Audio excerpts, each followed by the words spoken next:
Hello, welcome in to a Tuesday edition of the show. So glad to have you, whether you're listening on your radio, streaming the show online at extrasports1300.com, or you've downloaded the Extra Sports 1300 app and paid nothing for it, and you never will.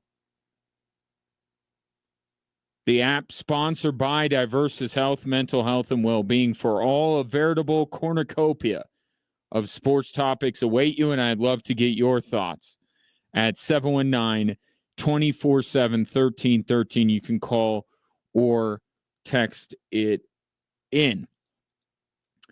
So let's talk a little Nuggets, shall we, off the top here. They beat the Indiana Pacers last night, so they did bounce back after that earth-shattering, reality-shattering loss to the Los Angeles Lakers over the weekend. But I saw there was a weird kind of conversation going on social media last night about this. Like, people asking the question if it was a quality win, if it was a good win from the Denver Nuggets. And I think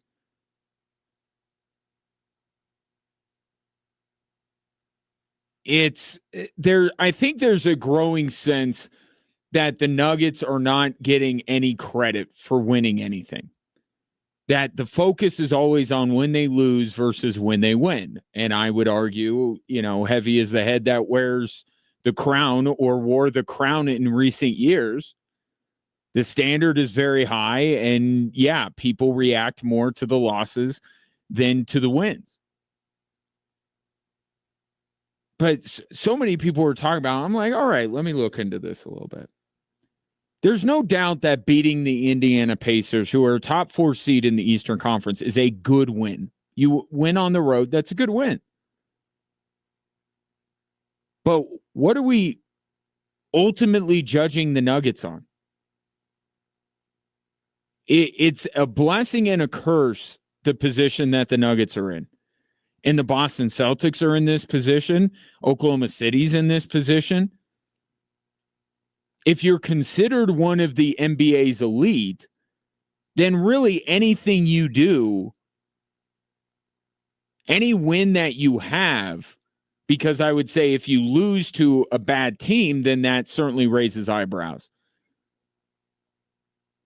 But ultimately, a win against any team beneath your station, home or road, unless there is some extenuating circumstance, like for the Nuggets, they're without Nikola Jokic, you really don't get credit for that.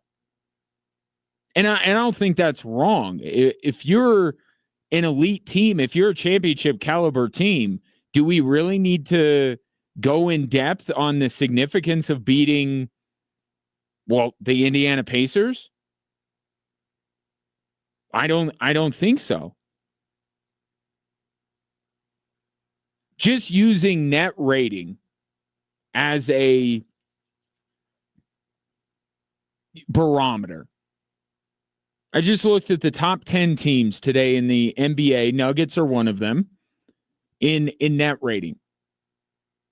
And said, you know what? These are teams that are about at the Nuggets level. Oklahoma City, Cleveland, Boston, Memphis, the Knicks, the Rockets, Minnesota, Clippers, Dallas. That's the remaining 9 teams of the 10 with the highest net ratings. Nuggets, obviously, the other one. Okay, even you look at the Clippers and Dallas, especially Dallas now, and you go, are those teams really on the Nuggets level? But just sticking with that. The Nuggets are 7-12 against that list of teams. 7-12. They've lost to Cleveland in 2 games by an average of 13 points. They lost by 12 at home to Boston. They lost by 27 at home to the Knicks. They lost by 20 at home to the Rockets. They lost by 29 the last time they played Minnesota. It's not just that the Nuggets have a losing record against these kind of teams. They're getting destroyed by these teams. 7-12, and that's including the Clippers and Dallas, who they have had a lot of success against. If you really take it, I think, honestly, I'm not doing this just to make my point. I think that you would also not view the Clippers and Dallas, maybe Dallas with Luka and Kyrie, which the Nuggets are 1-0 against that team. But the Mavericks aren't that anymore. You could really drop off the Clippers and Dallas. And that would be 5 of those 7 wins. They're 1-1 against OKC, 0-2 against Cleveland, 0-1 against Boston, 1-1 against Memphis. By the way, both of those Memphis games, neither Nikola Jokic nor Ja Morant played. So take what you will from that. Oklahoma City, they haven't played since November 6th. Knicks, they're 0-2. Houston, they're 0-1. Minnesota, they're 0-2. Isn't that more important than going on the road and beating Indiana? I mean, 2 things can be true. Last night can be a good win for the Denver Nuggets. And those have been few and far between. As I'll get to in a minute, but just to finish the point, that can be a good win, but also not really what we're judging the Denver Nuggets on. Not really a high-profile game between championship contenders to really see who's better and to change opinions. Not like Saturday was, not like Sunday will be against the Boston Celtics. But yeah, Indiana's a good win. And I think by touting how good of a win that was last night, it actually just underscores how few good wins the Denver Nuggets have this year. They've won 38 games, and about 8 of them you could classify as good wins. They beat Oklahoma City and Dallas at home in November.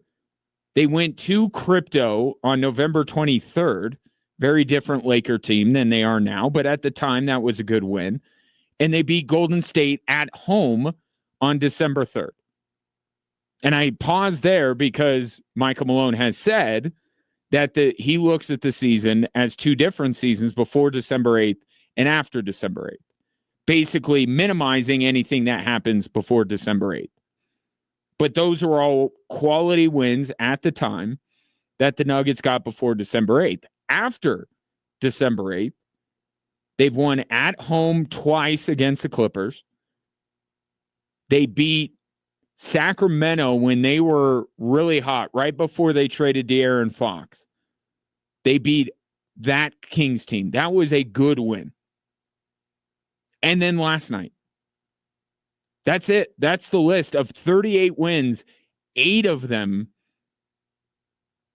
could be characterized as good wins. Meanwhile, they have about 10 bad losses, or 10 losses, I should say, to other teams that you feel like are jockeying with them for position as the favorite to win the NBA title. Yeah, this is the reality for the Denver Nuggets. I'm sorry, you don't get showered with praise by bouncing back after the Laker loss by winning in Indiana. Yeah, it's probably their best win in a month, which just highlights the point I was making yesterday, in that the 9-game winning streak meant virtually nothing. And Nikola Jokic himself said we may have fooled ourselves into thinking that we were playing better because we were winning all these games against bad teams. When you're a championship contender, there are only a few games that you get judged on, and rightly so. And the Nuggets, far more often than not, have fallen short in those kind of games. And that is leading to the general angst that surrounds this basketball team right now.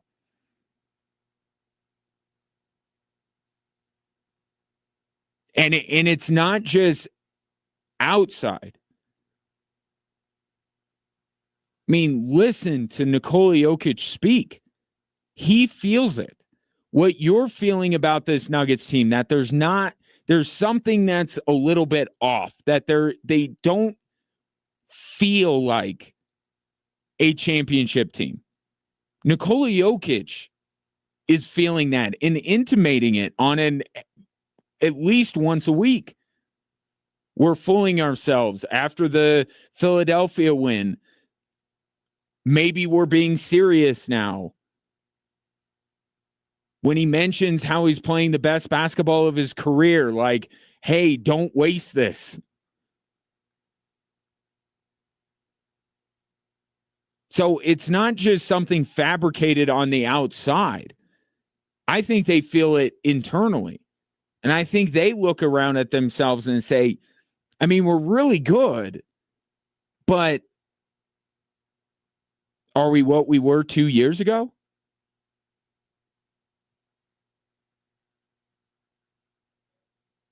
And here's a great litmus test for how you feel about the Denver Nuggets right now. So after that win last night, they reclaimed the second seed in the West. Their first round matchup, if the play-in goes chalk, would be the Minnesota Timberwolves. That would be their first round matchup. Ask yourself how you feel about that. And that would be a barometer of how you feel about this Nuggets team.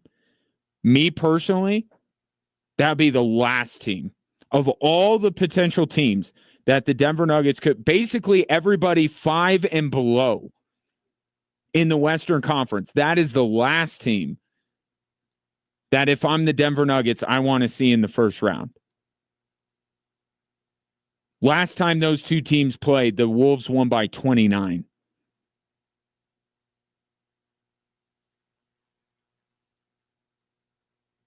That's where the Nuggets are right now. Yeah, it's a good win. It's the best win in a month. But it's not what we're judging this team on, nor should we. But if this gets some things figured out and they can continue to build through the week, they got another good game coming up in a few days against Milwaukee. I think that could be, if they're able to get that win, that would be a quality win. But it's this entire week, this entire road trip is about a crescendo towards Sunday. Because ultimately, whatever you feel about the Nuggets and how they do over the next few games, everything is going to be about Sunday. So if they can figure some things out and bounce back against Indy, great. If they can pick off a win against Milwaukee in a couple of days, awesome. Good wins, quality wins.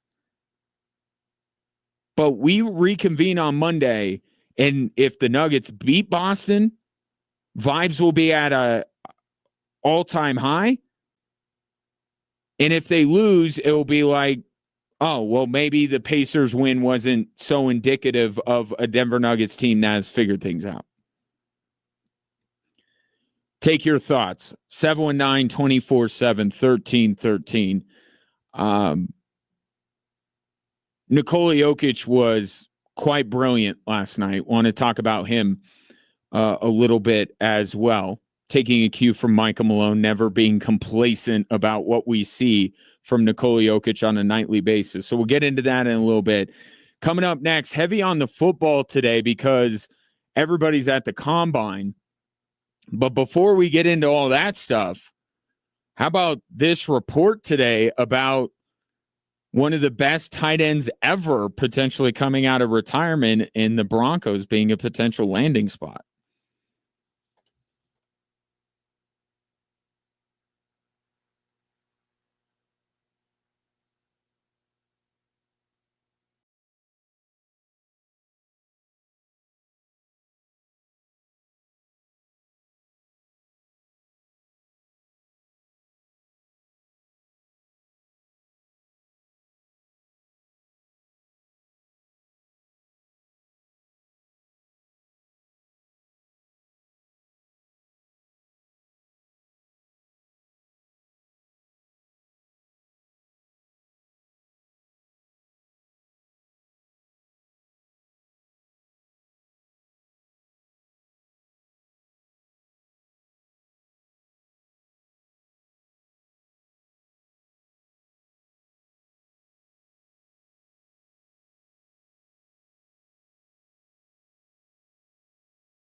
Well, on the day that everyone arrives for the NFL Combine, some interesting news regarding one of the greatest tight ends to ever play the game of football.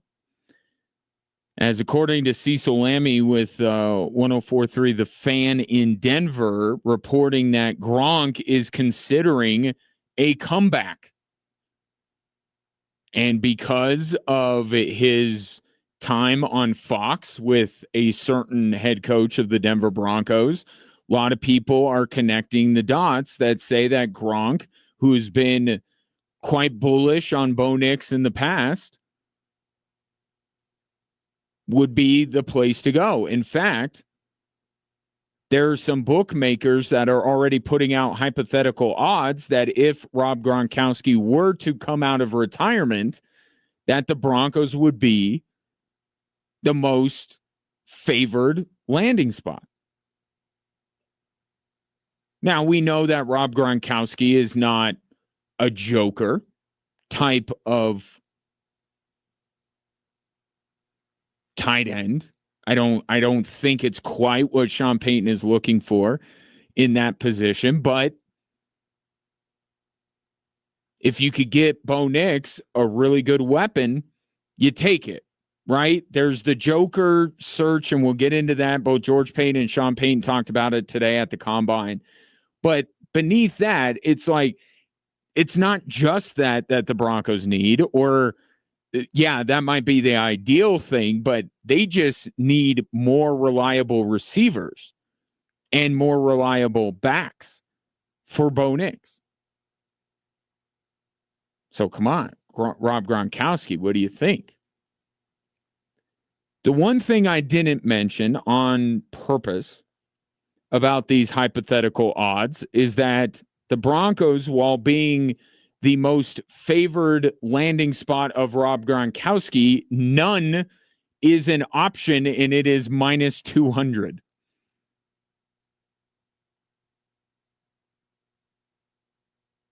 So this feels to me like we're in the time of year where it's not quite best shape of their life time. That's when training camp opens up, or spring workouts or whatever. That's when we start to hear that so-and-so is looking the best. That's when Javonte Williams, right?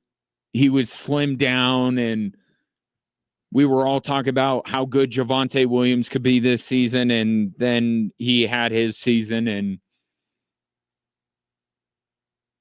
you know how that went. But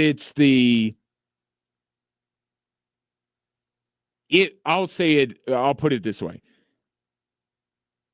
This is the time. Brady was notorious for this, like when he flirted with retirement. This is about the time. If you want to make a comeback or you want to flirt with retirement, Travis Kelce, this is the time to do it. And Rob Gronkowski or somebody near him got the word out, and now people are talking about. Here's the thing. Rob Gronkowski hasn't played a down of NFL football in 4 years. Do you know the list of players who have returned to the NFL after a 4-year sabbatical? It's small.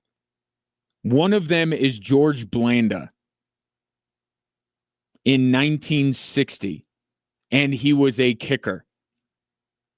Two other players that I was able to unearth, because as you might imagine, and as I said, it's quite a small list. Doug Flutie and Tommy Maddox. The latter should ring bells with Broncos fans. But the caveat with Doug Flutie and Tommy Maddox, they were finding gainful employment as football players elsewhere.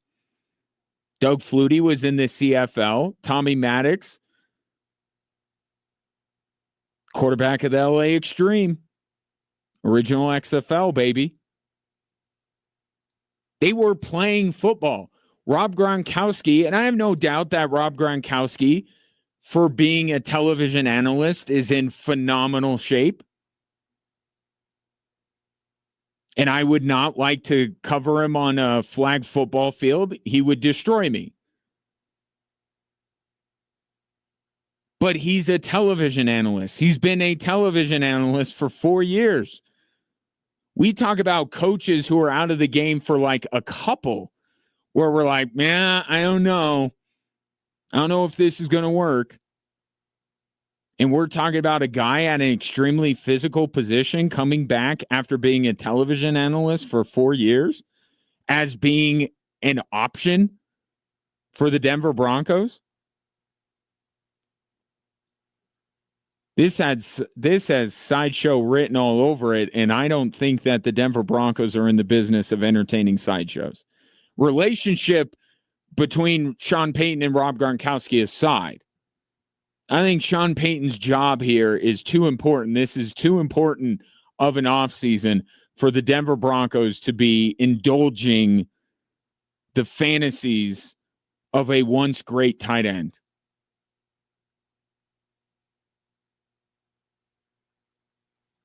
I think the Denver Broncos, I get why people are connecting dots. If he were to come out of retirement, I don't think the Broncos should win on any part of this. Here's my overall feeling about the Denver Broncos offseason. Get more depth on it in a little bit. They need to be choosy. They need to be choosy. I'm not saying they need to be frugal or they need to spend a ton of money. It has nothing to do with how much money they spend or don't spend this offseason. They just need to be choosy. Okay, they just can't go out and grab this running back and that tight end and this wide receiver and, let's get another wide receiver and let's get some. You got a culture that you're building. You're building the culture, but the culture is not totally redone. Okay, there's still some massaging that needs to go on here and make sure that this culture takes hold. Because a season where the Broncos kind of take a step back, miss the playoffs, and a lot of that culture and everything could kind of go with it. So they need to find, yes, players that fit needs, players that can help Bo Nix, but also guys that are culture fits, guys that are scheme fits, guys that still fit the timeline of a young Broncos team that is not in the position to be booking their flight to Santa Clara this year. Okay, this is a process. This is still a build. This isn't, okay, the Broncos are ready to roll, so let's just see what Gronk has.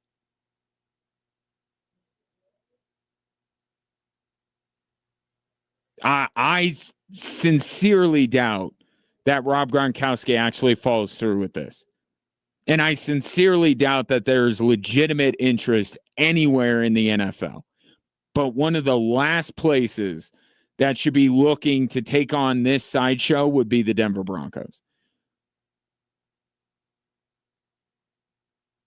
It's serious business with the Denver Broncos right now. This is an important offseason. They don't need to be doing this. And with Tom Brady out of the league, I don't know that anybody needs to. Maybe he could go to Vegas. There. Brady can bring him to Vegas, but not Denver.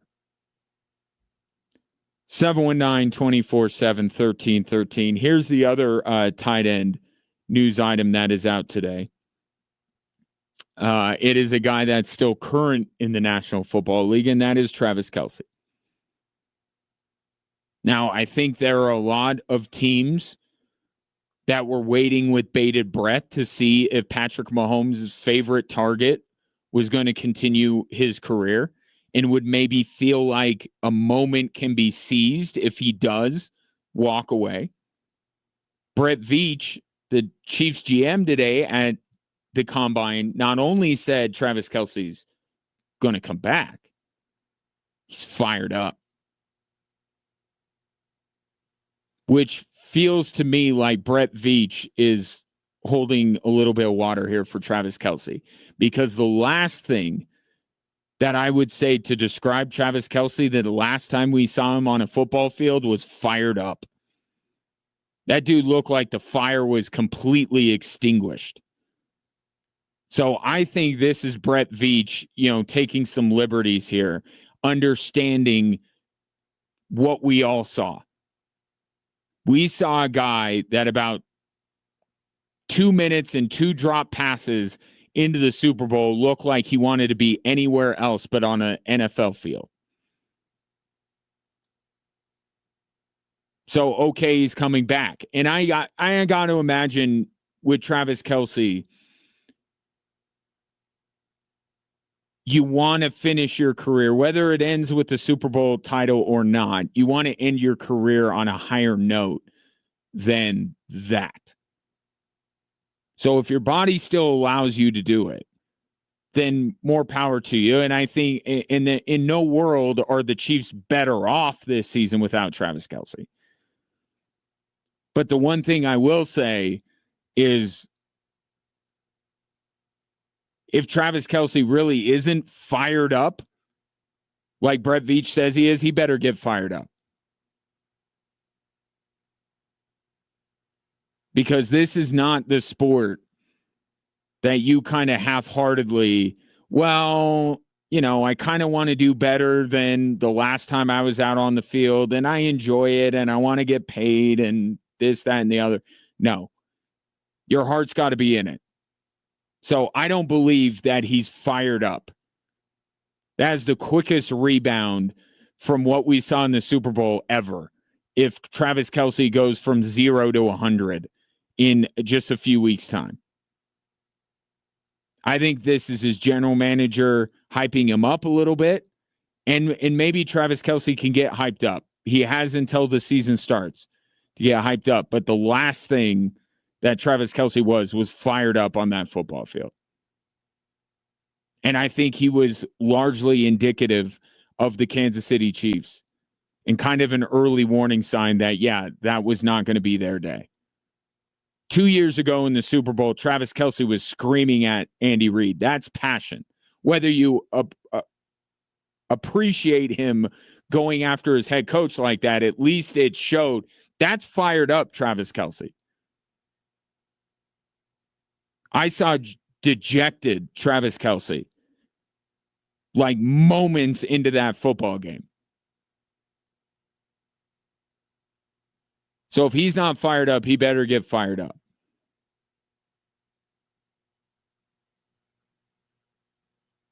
But Travis Kelce, according to Brett Veach, coming back. And I got to imagine this is it. Win, lose, or draw. Super Bowl champions, losing the Super Bowl, fall short of the Super Bowl. This has got to be it for Travis Kelce. 719-247-1313. We'll continue on with Drive Time Sports after this.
While Rob Gronkowski is trying to make a comeback, Travis Kelce not retiring, Diana Taurasi, this breaking, has retired from the WNBA. This was, I thought, always going to happen.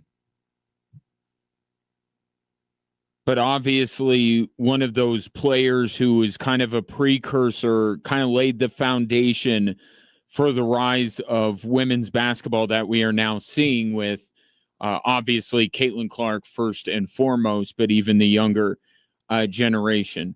So Diana Taurasi, we had her this summer in our GOAT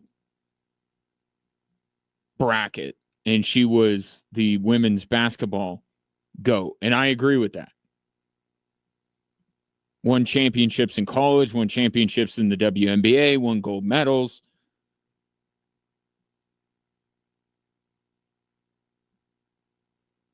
I would say the greatest female basketball player ever. And we see the older generation, Candace Parker, starting to stand aside, Diana Taurasi retiring. And now, as if it's not already her league, 1 year in, it's Caitlin Clark's league, but fully giving way to this current generation. But Diana Taurasi calling it a career. So because, and this is the best thing about the combine, honestly, is that all the NFL teams are represented. So all of these hot button issues can be addressed. I don't care nearly as much about what these teams are looking for. Obviously, the Broncos are a different story, but I don't need to hear the, 800 things about the combine from these teams. I want to hear them talk about these hot button NFL issues, like the tush push. Nick Sirianni called it a little unfair that teams want to ban the tush push. And now we know yesterday it was reported that a team petitioned the NFL to ban it, and that team is the Green Bay Packers, reportedly. Which, I'll say this, even if you're on the side of banning the tush push, you don't want to be the team that is recognized as the ones that push for it. No pun intended. Like the Packers standing up and saying, we will formally protest and petition for it to be banned. Like that is kind of NFL Karen behavior. You don't want to be the team that leads the charge on that. You want somebody else to do it. But reportedly, it's the Packers. Everyone thought it was the Commanders, which I don't blame people given what happened in the playoffs with the Commanders and trying to stop the tush push. But Nick Sirianni is saying it's a little unfair. I just want to lose this vernacular. The unfairness on both sides. Like, I don't like that Sirianni saying it's unfair that they want to ban it. It's not unfair that they want to ban it. It's also not an unfair play. And as he elaborated, he got into really the heart of the matter. If it was so unfair, if it was so automatic, everyone would do it.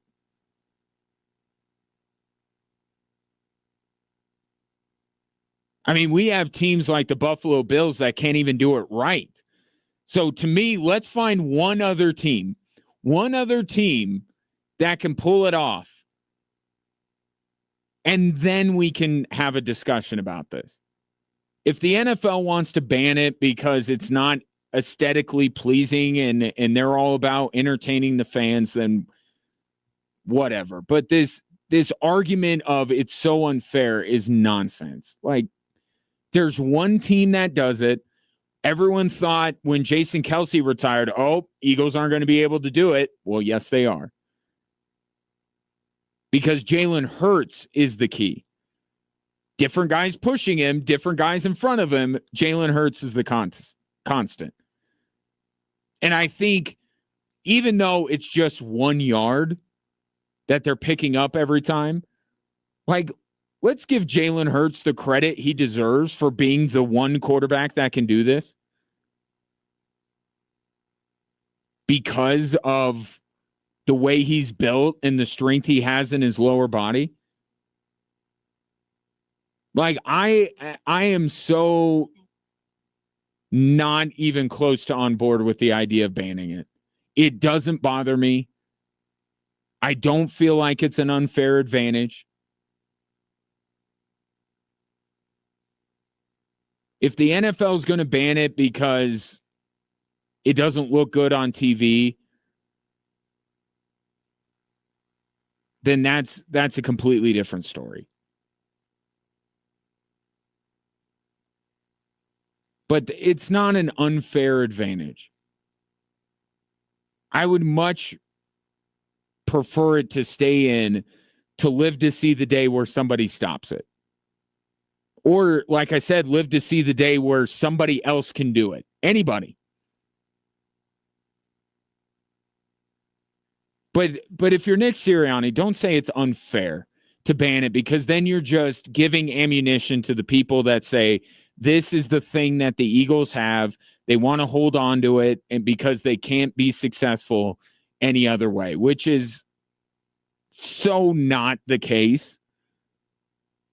Right? You saw in the Super Bowl, they did not win the Super Bowl because of the tush push.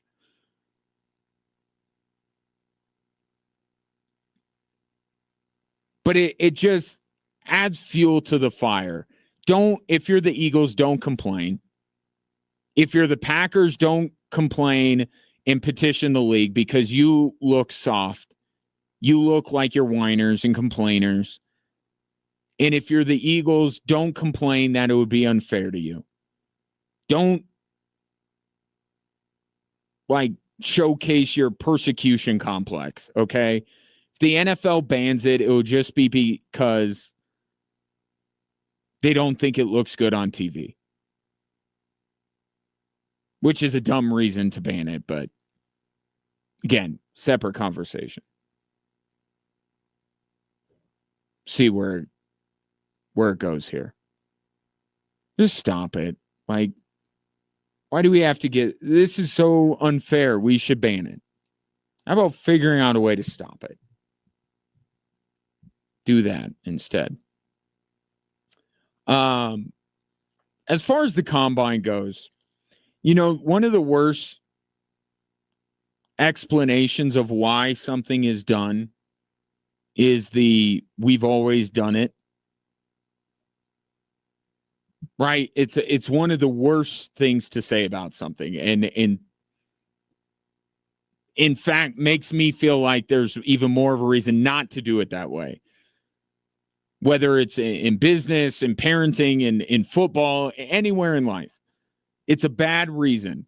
It's the way we've always done it. And for years, players went to the combine. They went through all the drills, all the interviews. They ran the gauntlet because that's what you did. That's just the thing on the NFL calendar. If you want to prepare for the draft, you do it.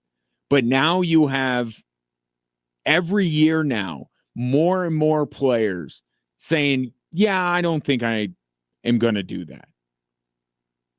In 2020, 70 of the 337 invited players opted out of doing the drills. That's about almost 21%. 2021, they canceled the combine because of COVID. 2022, the percentage rose to about 25%. 2023, it was 28%. Last year, it was almost 30% of the invited players did not participate on the on-field drills. And you've gotten in the last few days, Shedeur Sanders says he's not going to. Ashton Genty says he's not going to.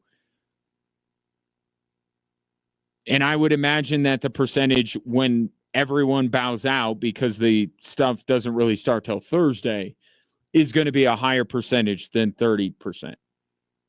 There's just And it's not about injury risk. Like, when's the last time somebody suffered an injury in a combine that greatly impacted their draft stock or their NFL career? So it's not about injury risk, although a lot of people will say it's that. It's just, what do you have to gain?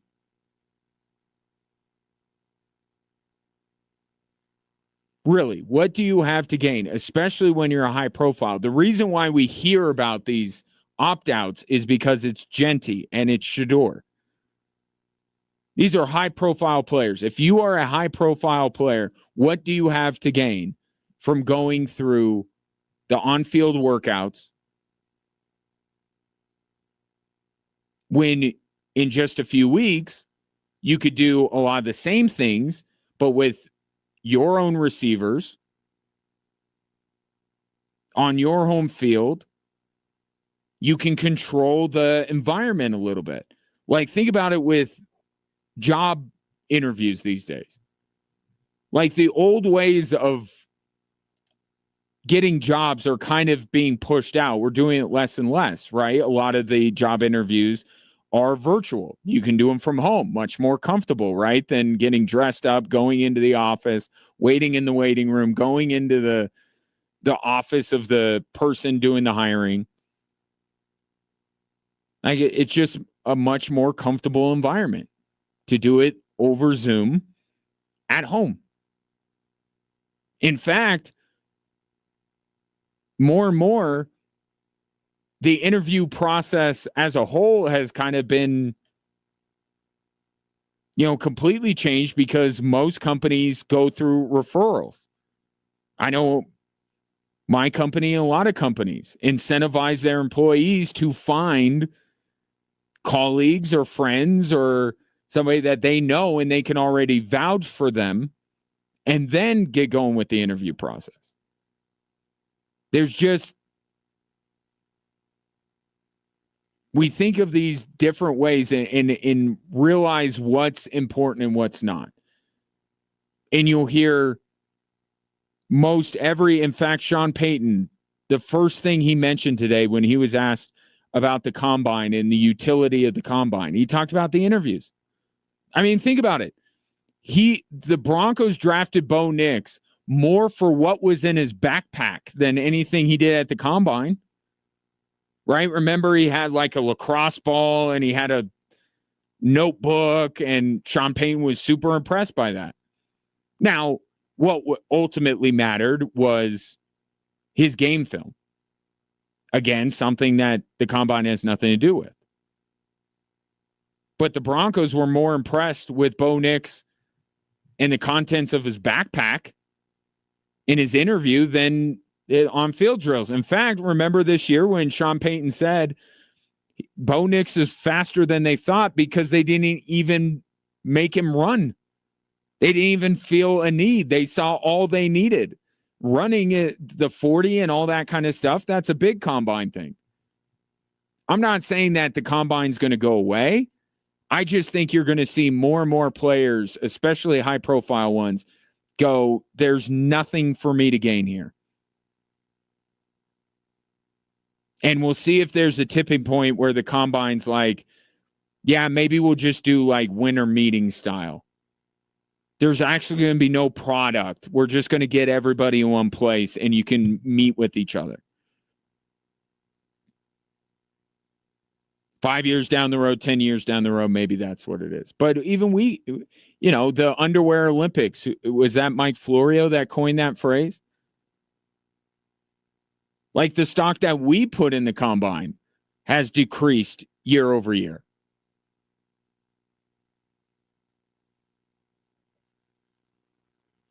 So 40 times, long jump, broad jump, 3 cone drills.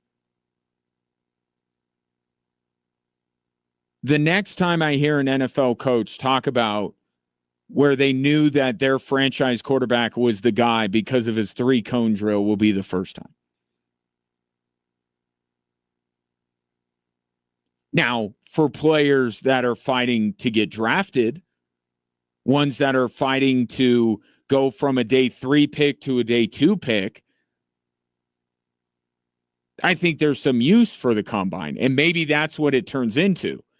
Maybe they expand the list and it's D2 guys and lesser players. Like the combine wants to invite all these star players, but maybe it gets to the point where they're like, well, it's just going to be open. If you think you are worthy of being drafted in the NFL, come on down and let all the guys who we already know about do their pro days. All the teams are going to go there, and that's the way that they'll do it.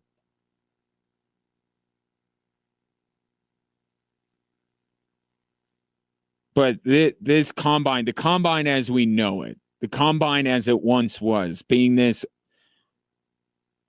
everything riding on a 40 time, it's gone the way of the paper ticket. Like, just, it's something to note. Wow, that guy ran a really fast 40. We don't care. What does it come down to?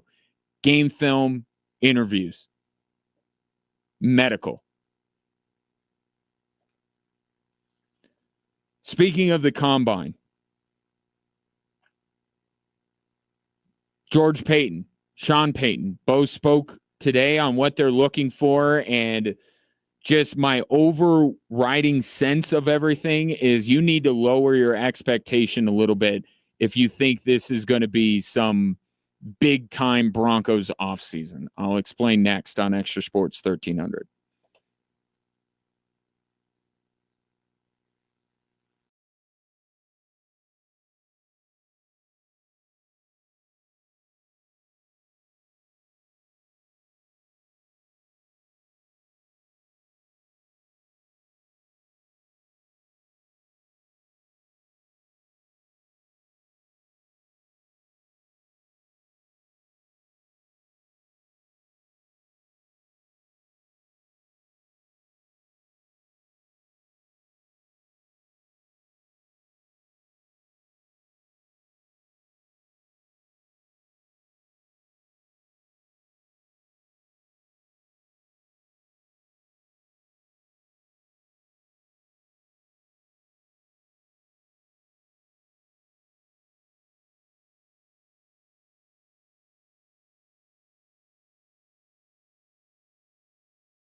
Welcome in Drive Time Sports on a Tuesday. Ryan Kaufman with you. Pleasure to have you. You can watch the show live on our social media platforms, whether it be Facebook, X, Instagram, or YouTube. The handle is all the same, at XTRA Sports 1300. And if you follow me on those platforms, the show is available there as well. So, about that Joker, right? That's this Broncos offseason. What it's all about is finding the Joker. And it sounds like George Paton is already sick of looking for it. I know we're searching for the Joker. It's kind of like the Loch Ness monster trying to find a goddamn Joker. This is the time where Sean Payton, Super Bowl week, well, right after the season, right after the Bills game, leading through Super Bowl week, it was Sean Payton hyping everybody and raising expectations, right? We would have beaten the Chiefs. We're going to be a problem, all this kind of stuff. Now it's a little bit of George Payton's job, I think, to kind of temper expectations. But I think Sean Payton today also did a fair amount of tempering expectations. And it's not to say that both George and Sean Payton don't believe that the Broncos can get back in the playoffs, maybe even advance further than they did. I mean, their confidence is still high, but the idea that the Denver Broncos are going to find that Joker, that thing that Sean Payton put out as a must. We got to get it. It's what we're missing. Easier said than done.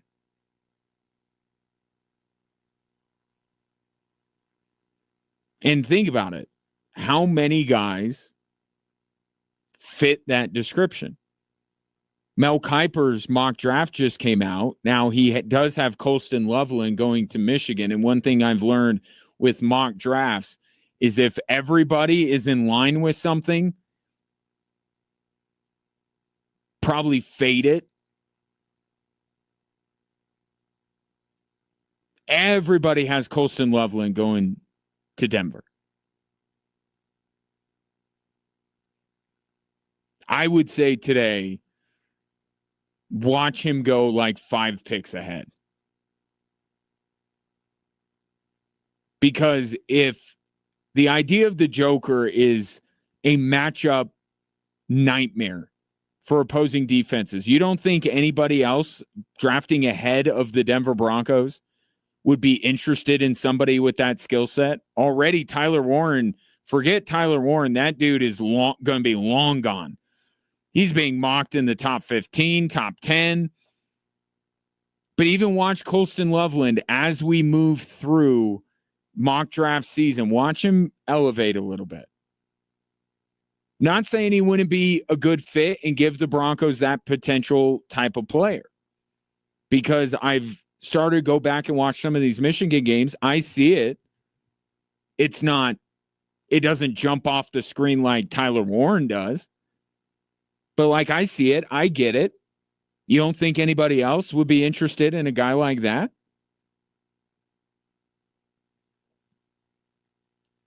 So one thing I've found with mock drafts, if everybody is in agreement on something this early, it's probably not going to happen.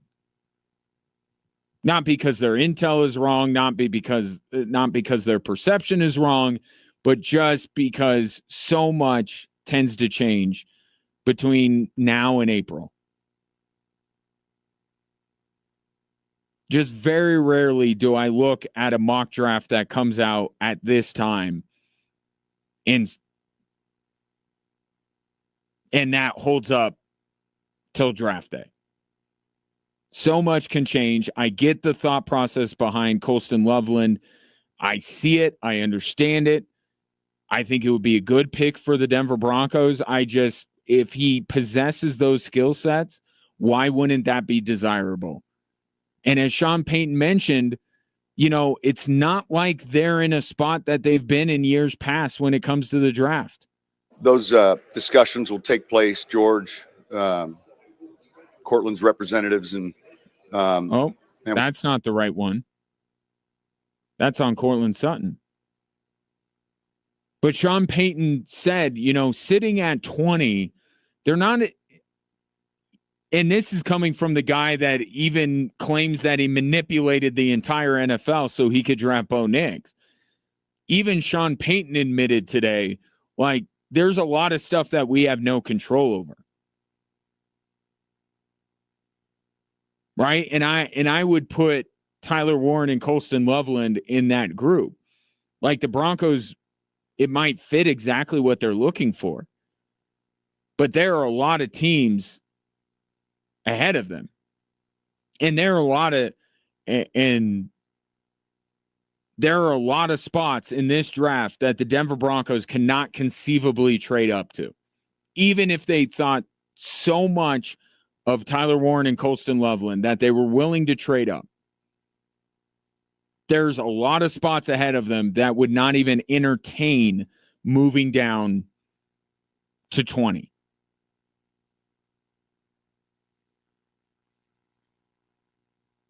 So getting this joker, I would definitely expect the Broncos to find someone. And that is a win. But it may not be Tyler Warren. It may not even be Colston Loveland. I have thrown out this name, and I'll continue to do it. Evan Ingram. If the Broncos landed Evan Ingram, I think that would give Sean Payton that kind of a player. It wouldn't be as grabby as getting Tyler Warren or Colston Loveland.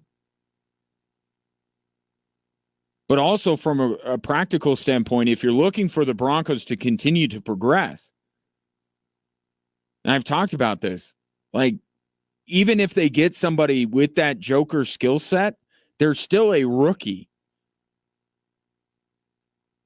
And you're essentially learning a lot of different things in an offense. Remember the struggles that Bo Nix had at times. And he's one of the sharpest dudes to come out of the draft in a long time. He picked everything up as quickly as he could, and he still had some troubles. So I think in some ways, if you could do both, great. Get a veteran guy that gives you that opportunity and draft Colston Loveland. But I think the more practical thing for the Denver Broncos, perhaps the more likely thing, and that would help them immediately, is to find a veteran player that fits that skill set.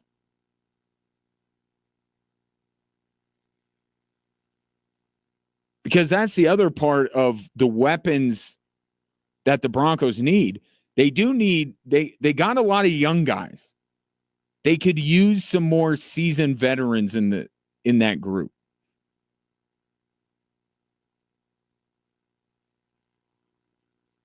So maybe Colston Loveland, Tyler Warren's becoming more and more unlikely. What about Ashton Genty? Right? He's the other trendy name. A lot of Broncos fans would like to see Ashton Genty. Here's Sean Payton on the running backs. It's a position that, generally speaking, you can find either in free agency or throughout the draft. But I've been a part of drafts where we've selected runners high. Is it a priority for us? I think certainly improving our running game is going to be a priority. And we feel like we've got the right offensive line and the right group of players to give us a chance at that. But this draft has got a number of runners in it, and it's just a matter of what you're looking for. But we'll see where we go from there. I've taken running backs high in the past. it doesn't sound like Sean Payton has much of an appetite at this point to do it this year. And look, Ashton Genty would absolutely bolster the Broncos running game. I think he would walk in and be the best back that the Broncos have easily. But he's not a joker type. Right? So he doesn't fit that. But hey, if you get Ashton Genty, it upgrades your running back room. But so does getting the guy out of Kansas, Neal. To Sean Payton's point, this is a very good running back draft, which is the good news for the Denver Broncos, right? If you are in the market for a running back, there are going to be many opportunities throughout this draft to grab one that you can feel pretty good about. And I wouldn't expect the Broncos to wait terribly long. I would say they probably grab a running back before day 3. Maybe Sean Payton's mind will change about an Ashton Genty, and maybe he'll watch him and interview him, and he'll be like, "Oh, I got to have this guy." But he's not a joker type, and it sure seems to me like the first blush reaction to this crop of players is Sean Payton's like, "I could get somebody later."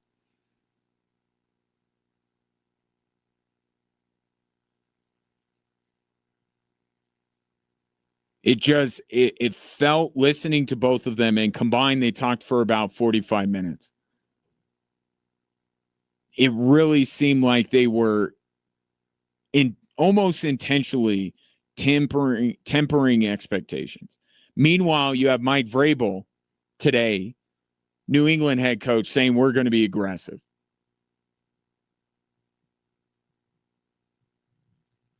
So you could take this one of two ways. Either the Broncos are tempering expectation, and it will be doesn't mean it won't be a good offseason, but it won't be fireworks.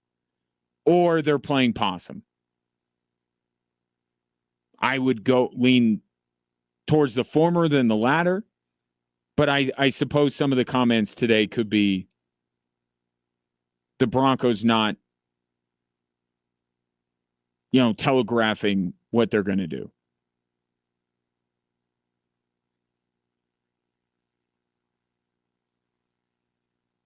But when the news of the salary cap going up went out, a lot of people acted like it only went up for the Denver Broncos. Like, yeah, they're going to have more money to spend, but so will everybody else in the league. And the New England Patriots, who are in a quasi-similar position as the Denver Broncos, have way more money than they do. The Commanders, who are in the exact position that the Broncos are in, right? Young quarterback they really like going into year 2. Yeah, the Commanders have more success than the Broncos this year, but in terms of their roster building, they're in about the same spot.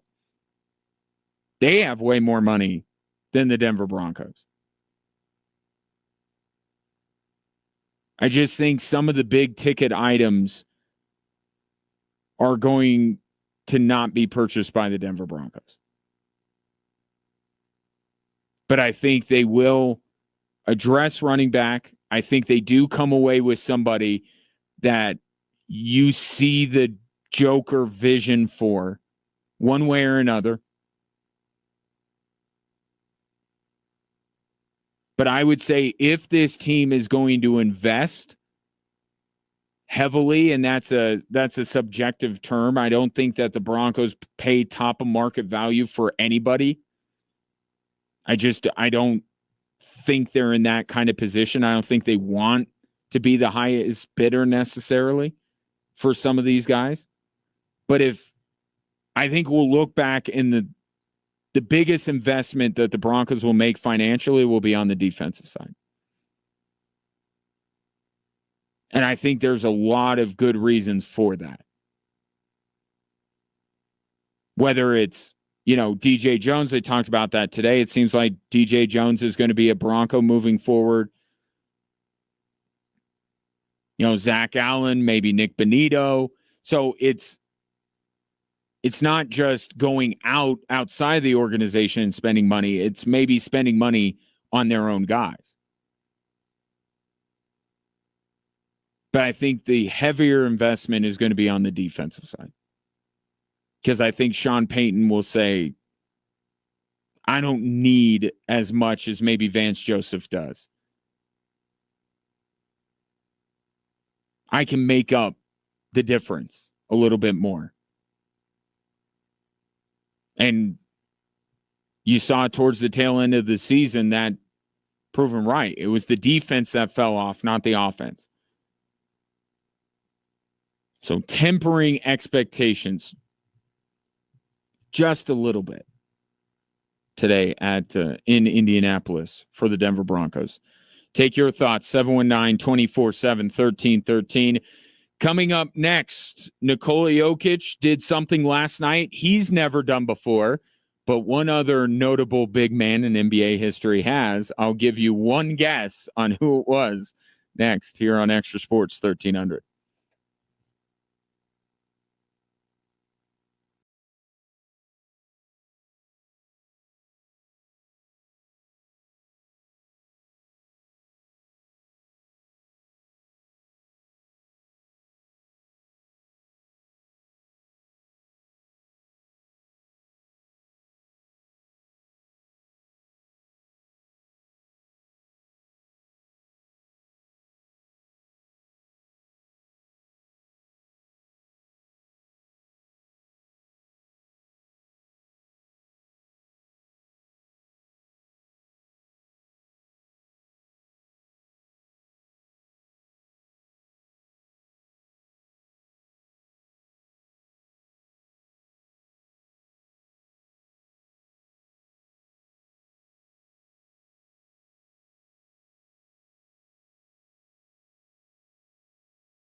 So maybe what the Denver Nuggets did last night was not the most remarkable thing we've ever seen, beating the Indiana Pacers, as I led off the show with, but that doesn't mean that something remarkable did not happen last night.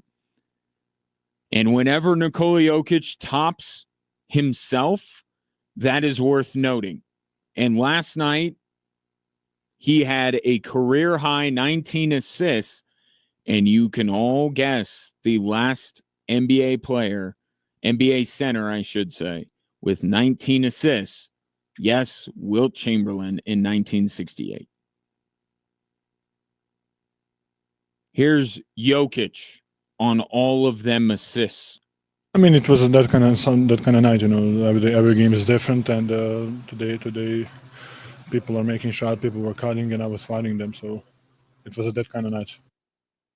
As opposed to Saturday, which was not that kind of night, where the Lakers basically dared anyone not wearing number 15 in the Nuggets jersey to beat them, and nobody obliged.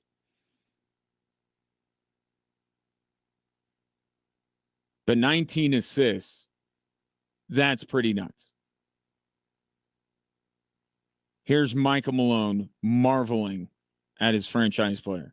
I think the most remarkable thing is not just the 19 assists, but the satisfaction and joy that Nikola gets from making his teammates better.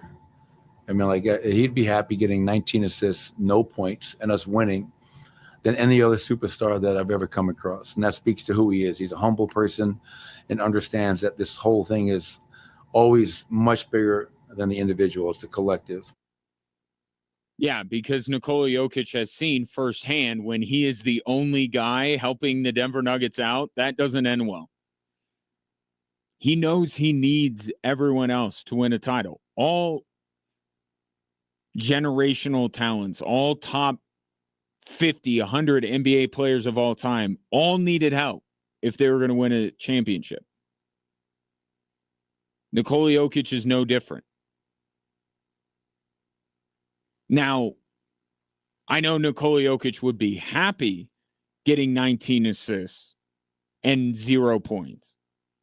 And if the Nuggets were to win in that situation, he would be very happy. But that would not happen.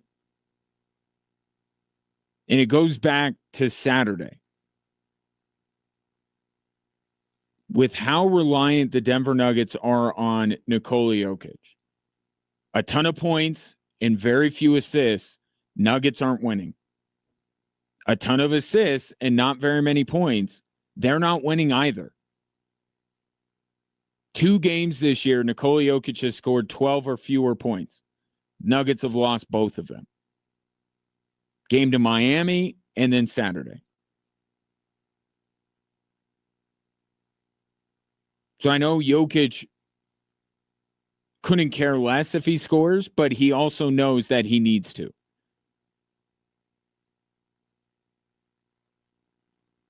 The Nuggets aren't going to win even if he has double-digit assists if he's only taken 7 shots.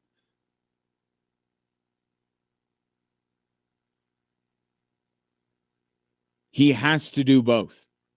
Well, he has to do all 3. He has to rebound too. He has to hit threes because nobody else can, except maybe Michael Porter. He has to do everything. He has to do everything in order for this team to win.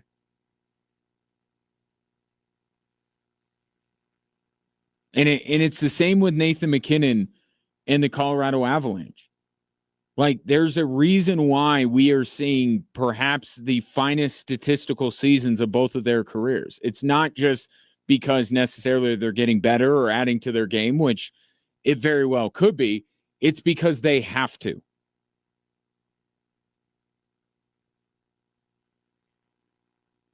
They have to. All this, what's going on with the Avalanche right now, with 0 secondary scoring, Nathan McKinnon has to do more.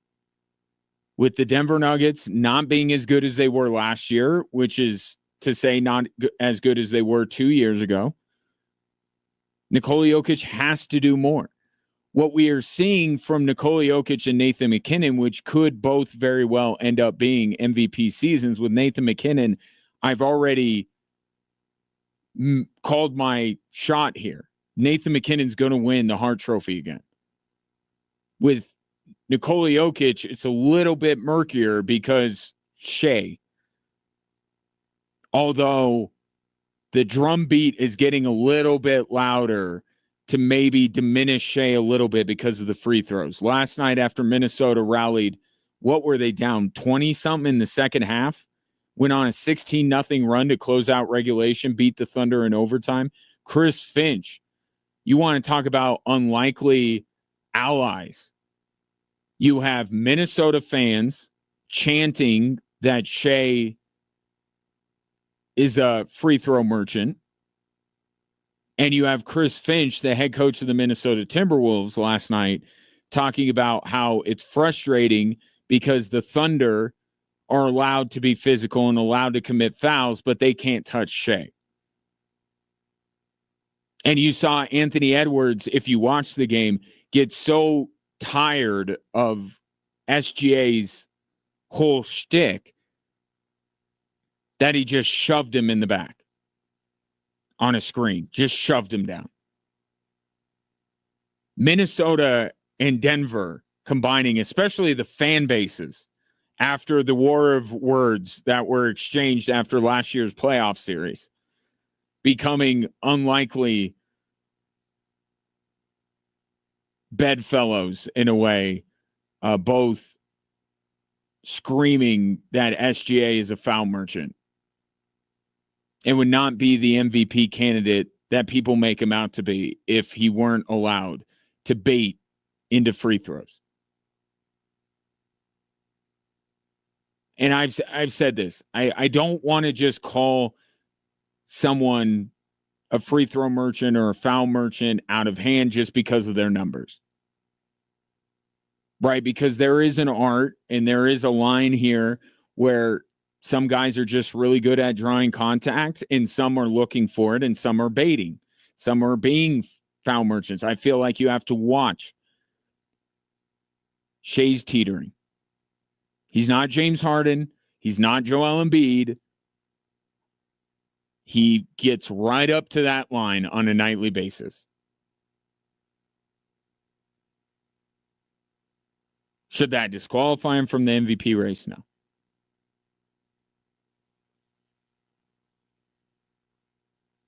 But it is interesting to note that Nikola Jokic and Shea are doing it in very different ways. Right? Nikola Jokic gets very few calls, while Shea gets a ton of them.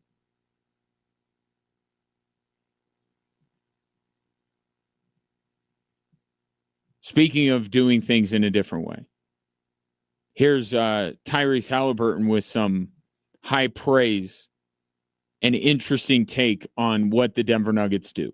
I feel like the Nuggets kind of really encompass, like, you know, the terrible narrative of people who don't really understand the NBA, saying that we all play the same. Right. Nobody plays like them. You know, nobody can play like them because of what he does. So, you know, they pose a different threat, and he's unbelievable. And they are. We've talked about this before. In a league, and I know Halliburton is a little sensitive to it. Like, if you're in the league and you hear what people are saying about you, you would bristle at that a little bit. You would push back against that a little bit.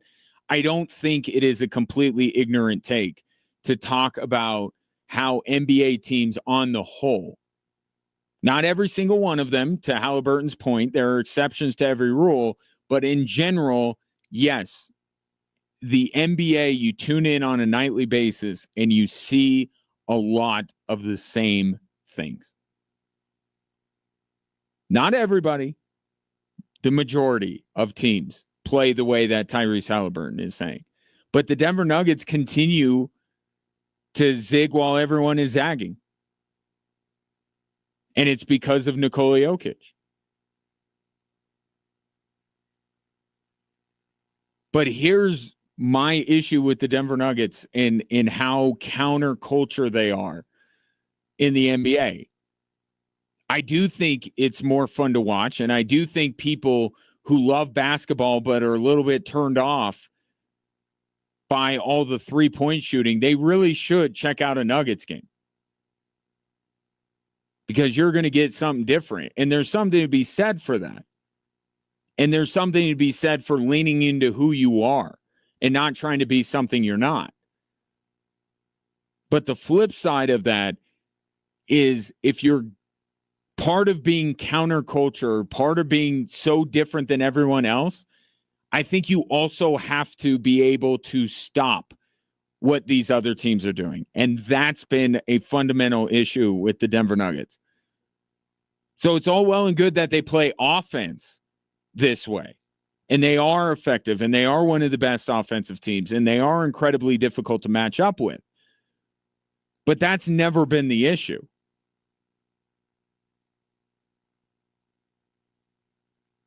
It's been their inability to stop other teams from playing the way that so many NBA teams do. And that's when you're having to ask the Denver Nuggets to match threes with twos, and that math doesn't work out. So for the Denver Nuggets to be completely counterculture and to be successful at being counterculture, they got to be able to stop what all these other NBA teams want to do, and they far too often have been unable to do that, as has been well documented on this radio program. But offensively, it's different, but it's just as effective.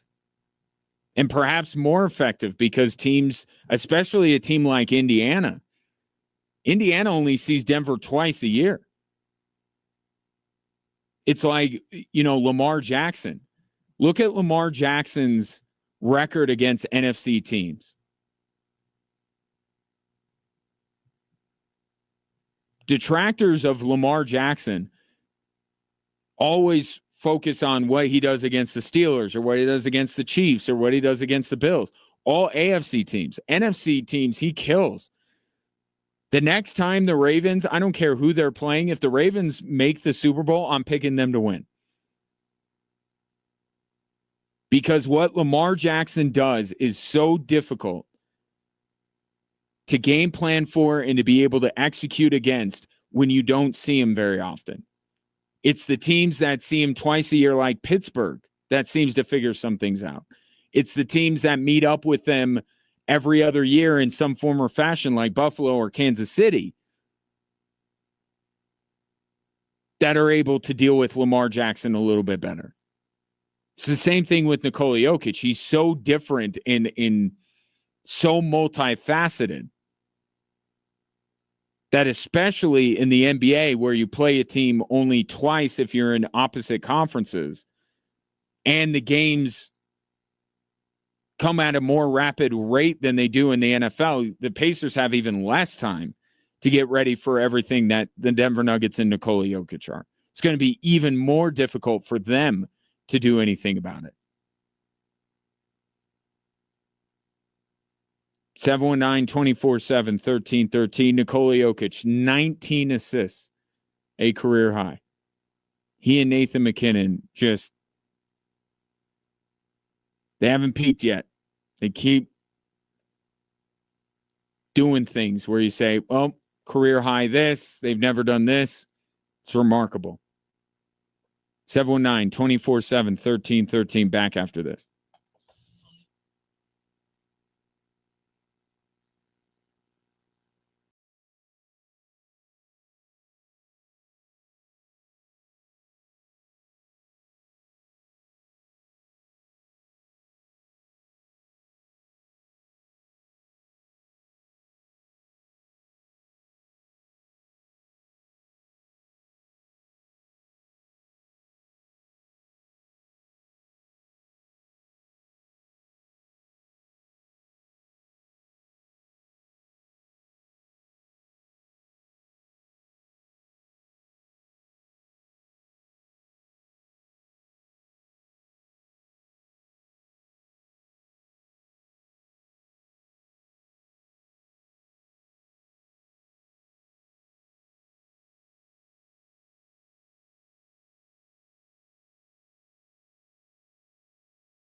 Brett's checked in.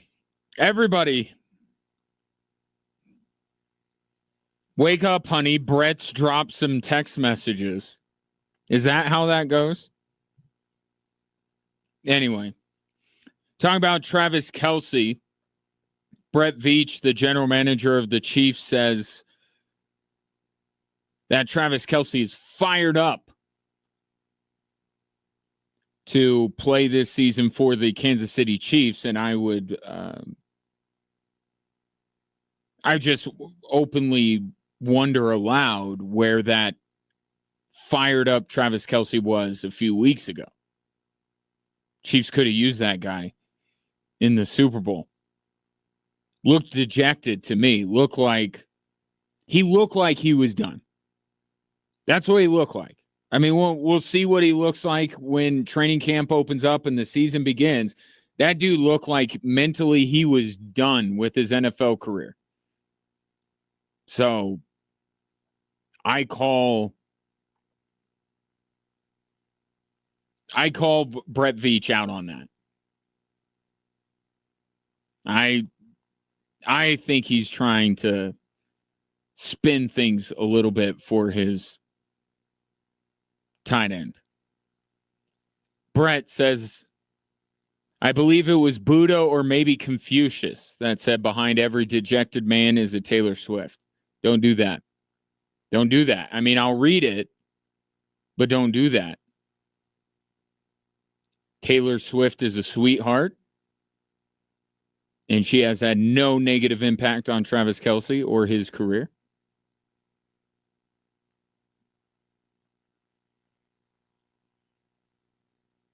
And I believe it was Confucius that said that. And he adds with the Eagles saying it's unfair that teams are ganging up on them. The poor Super Bowl champion Eagles, everybody's picking on them. It's unfair, says Nick Sirianni, that teams are trying to ban the tush push. Brett agrees with me. Tush push, fair football play. Then he says something that I cannot confirm. I am not familiar. Adds, and from what I'm told, pretty good adult site. That's okay. Let that simmer a little bit. Pause for effect.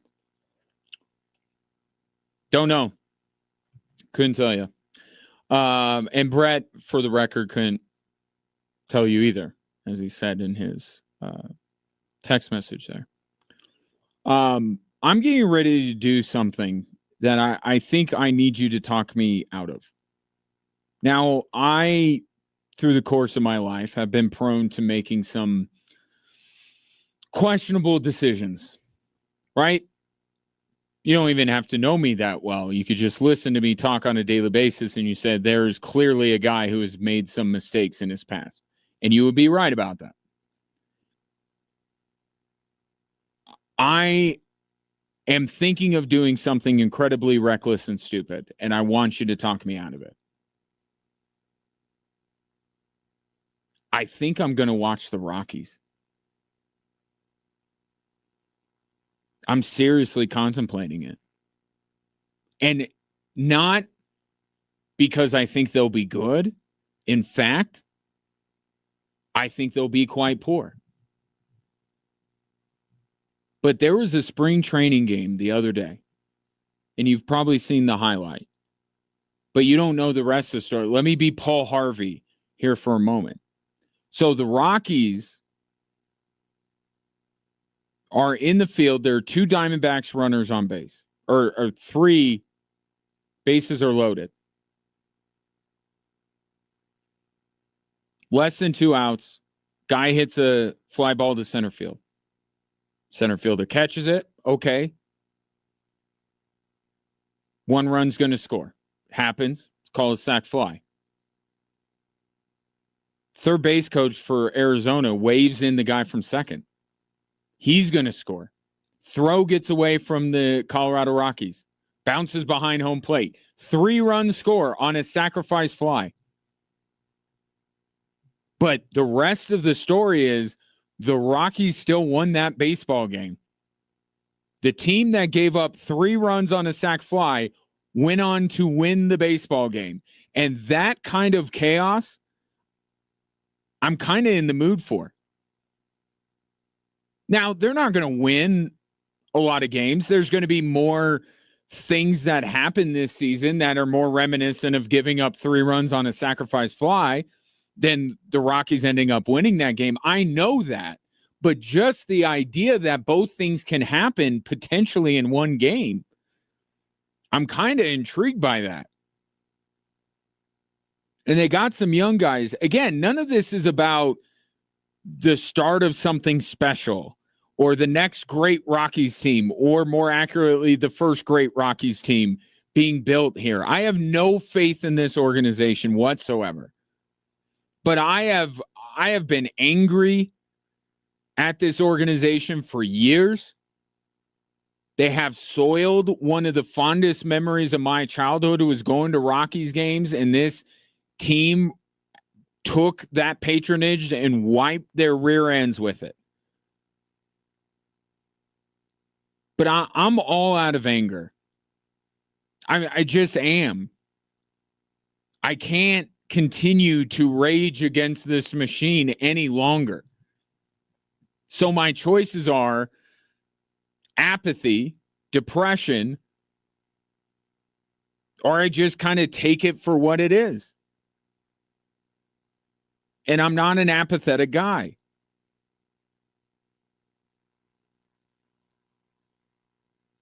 And on this one point, I refuse to be depressed about it. To me, depression and anger are too similar. I don't want to have that strong of emotion. And I'm certainly not going to, believe or have hope in this baseball team. That would be stupid.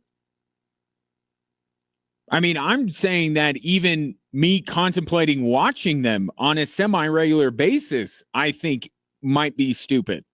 So I'm certainly not going to buy into it. But I talked about this yesterday.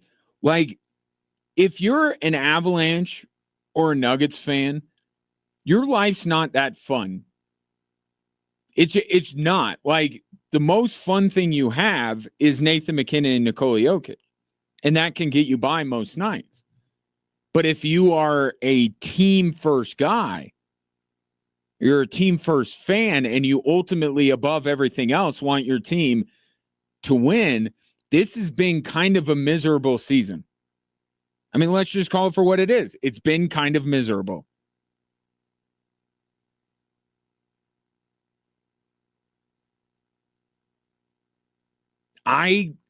It's kind of a draw for me to watch something where I can have no expectations.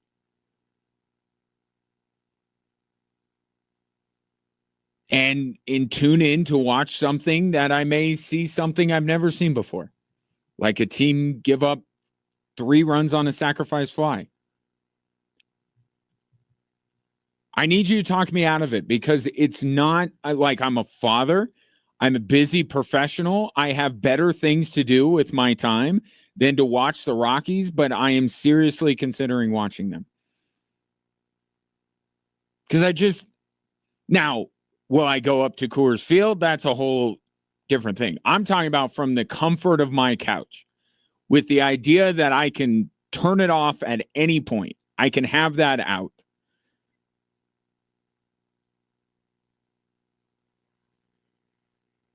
Kind of interested in it. Kind of want to see it. And by the way, they are 4-1-1 now in spring training.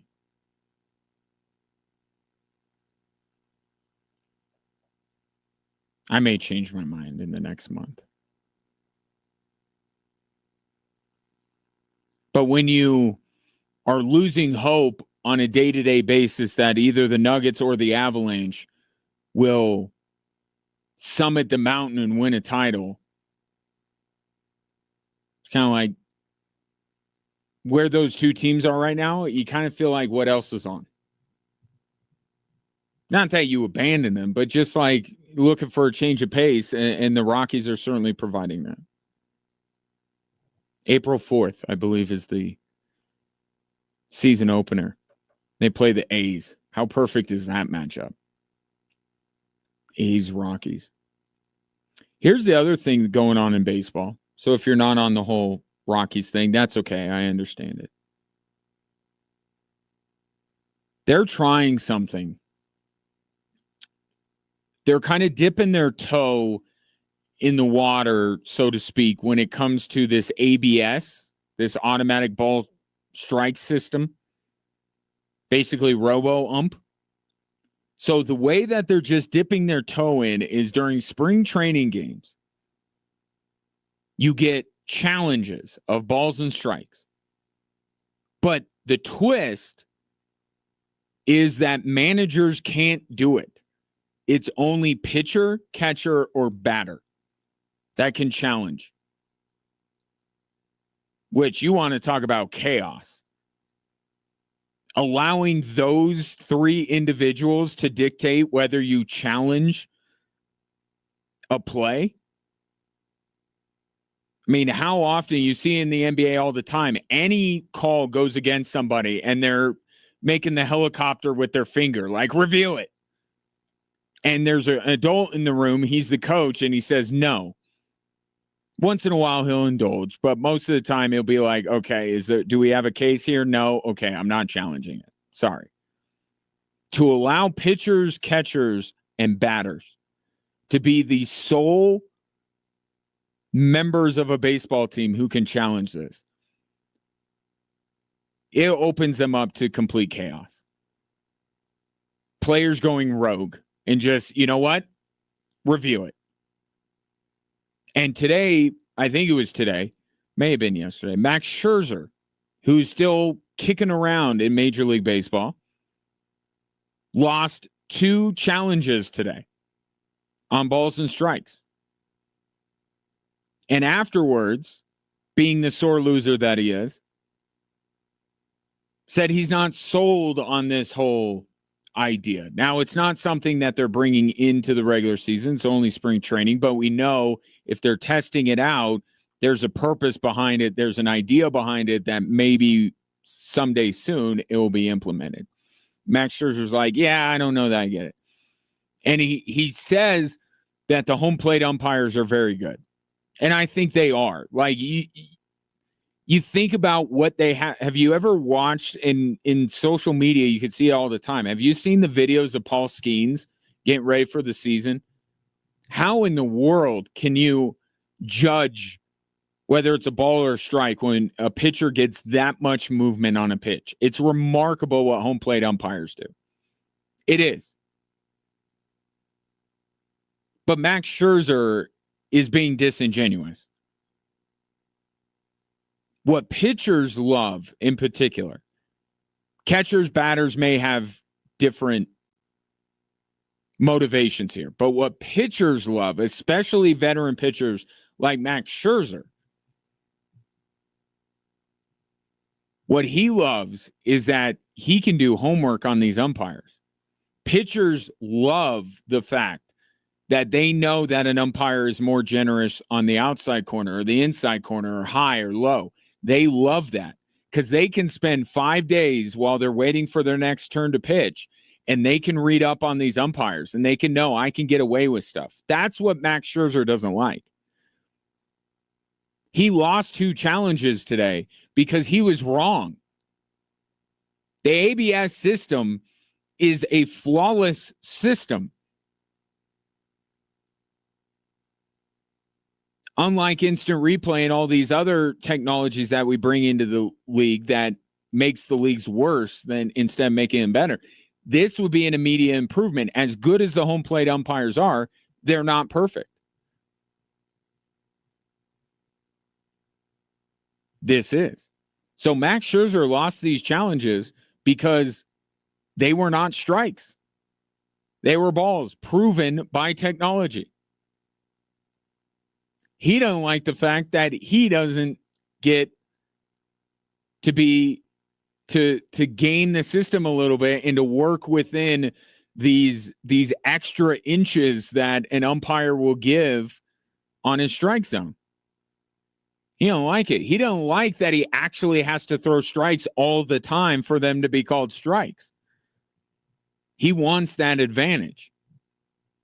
So he could say all he wants that, I believe in home plate umpires and they're great.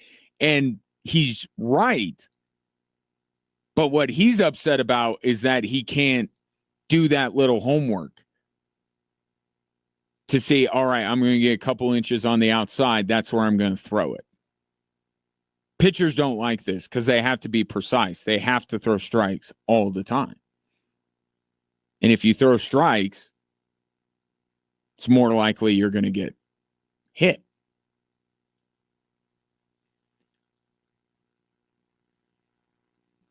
This is them dipping their toe into the water with the ABS. It will be sooner rather than later. It will be fully implemented. They will do this. We will have robot umpires. I am so certain of this.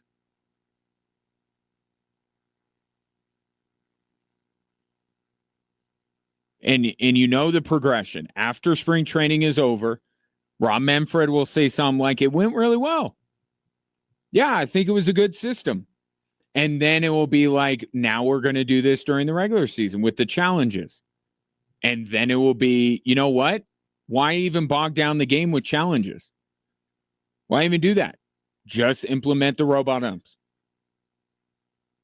I've seen this before. All these leagues operate the same way. They test out something. They do it's a little bit of a trial balloon. And it's more than anything else. It's not to actually see if it works. It's just to see how you will react.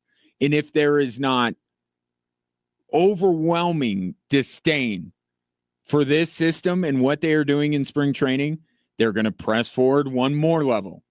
And it's going to be in the regular season. And if you don't complain about it, then they're going to push it even more.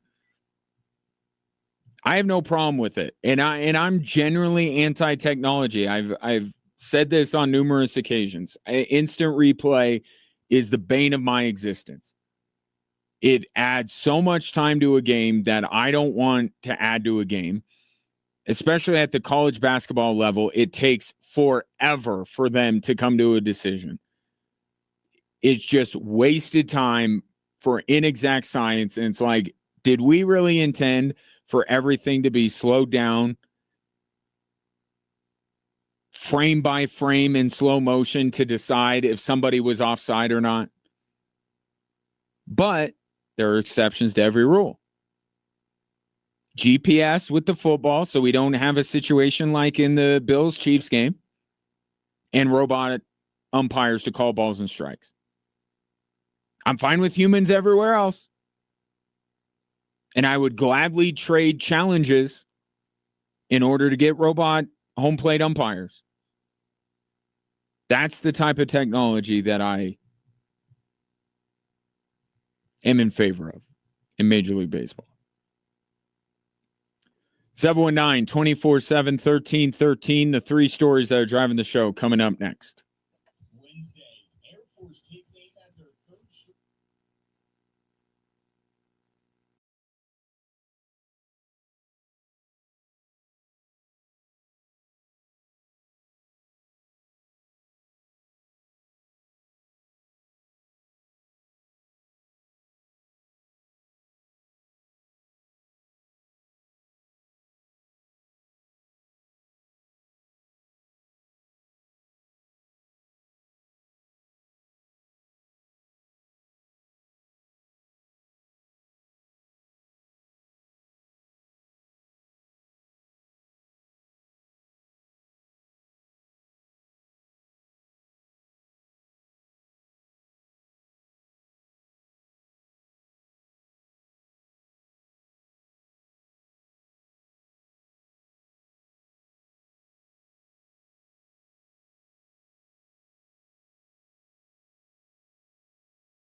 Hello there. Welcome in. Drive Time Sports on a Tuesday. Ryan Kaufman with you. Appreciate your patronage, whether it's on your radio, online, through the Extra Sports 1300 app, or you're watching the show live on any one of the social media platforms available to us as Americans. Frank Serratori Show coming up at the top of the hour. It's playoff time for the Falcons, and an interesting twist in a season where these college hockey teams play series, right? Friday, Saturday. You know how this works. One game on Saturday. So this is the progression back towards the way it was in Atlantic hockey. Before is everybody gets in and you play series. Then it was we're going to not allow every team to get in. And unfortunately, the Falcons that year fell below the cut line. Now everybody gets in, but if you're one of the bottom half of the league, you only get one game to advance to the rest of the tournament. And that's what they will have at Cadet Ice Arena this Saturday against Robert Morris. So you get the lowdown. By the way, kind of a series with Robert Morris, if you really think about it, because they played 2 games out there, won both, by the way. And now they come here for a third game before playing anybody else. Kind of a de facto 3-game series, although the Falcons will not get credit for beating Robert Morris like they did this weekend. So that's coming up at the top of the hour. In the meantime, here are the 3 stories that are driving the show.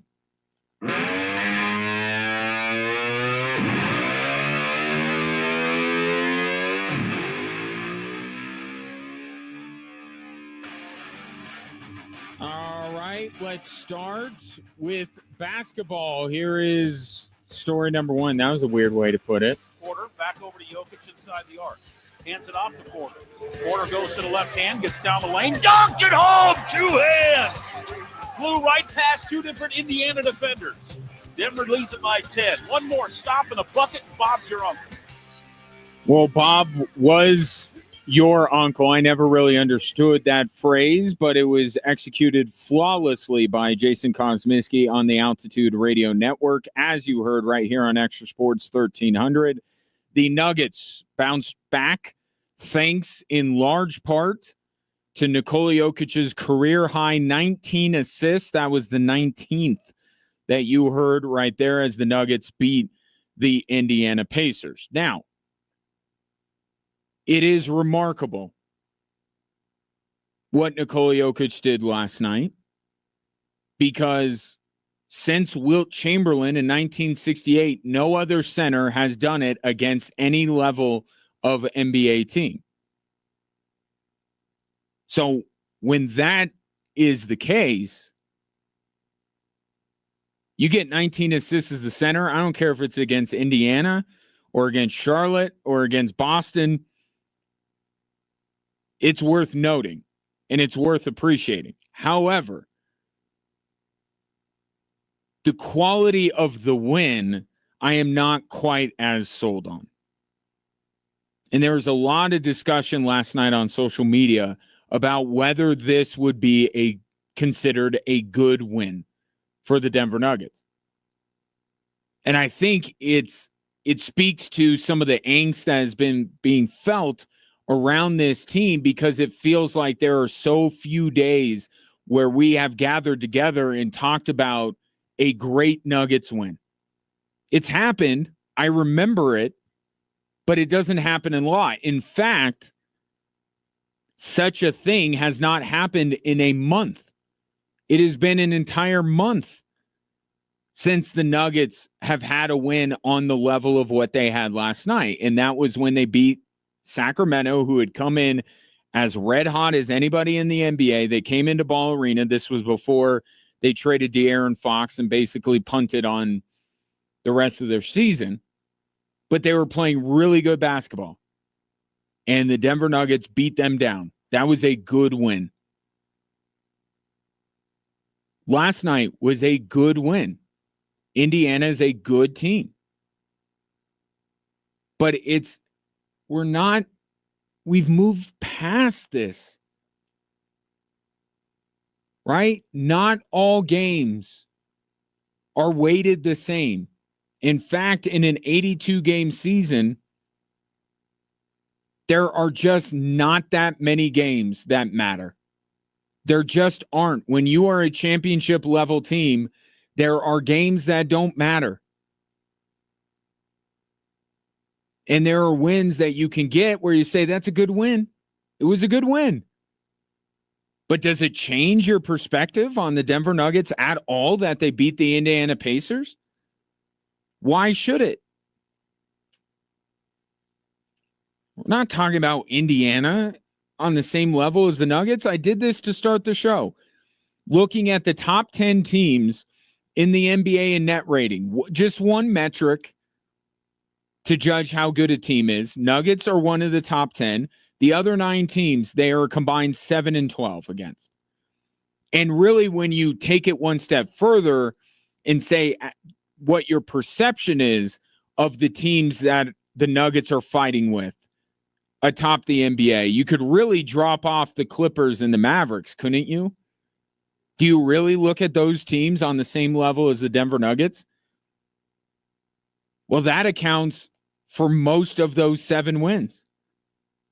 1-1 against OKC, 0-2 against Cleveland, 0-1 against Boston, 1-1 against Memphis, 0-2 against the Knicks with a 27-point loss at home, 0-1 against the Rockets with a 20-point loss at home.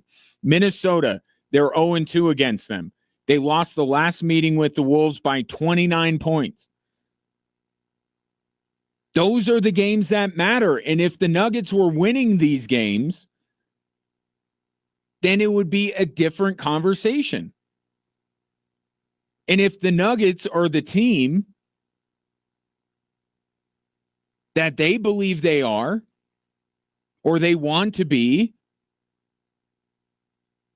then they should win the majority of these games. Or at least they shouldn't have so many 20-plus point losses to these teams. These games right here are driving, you could call it the narrative, but driving the feeling around this Nuggets team. They just have not gotten it done in the games that we care about. And that's not an us problem, that's a them problem. Really, the way they should look at it is every few games, they should be building towards the most important game of that stretch.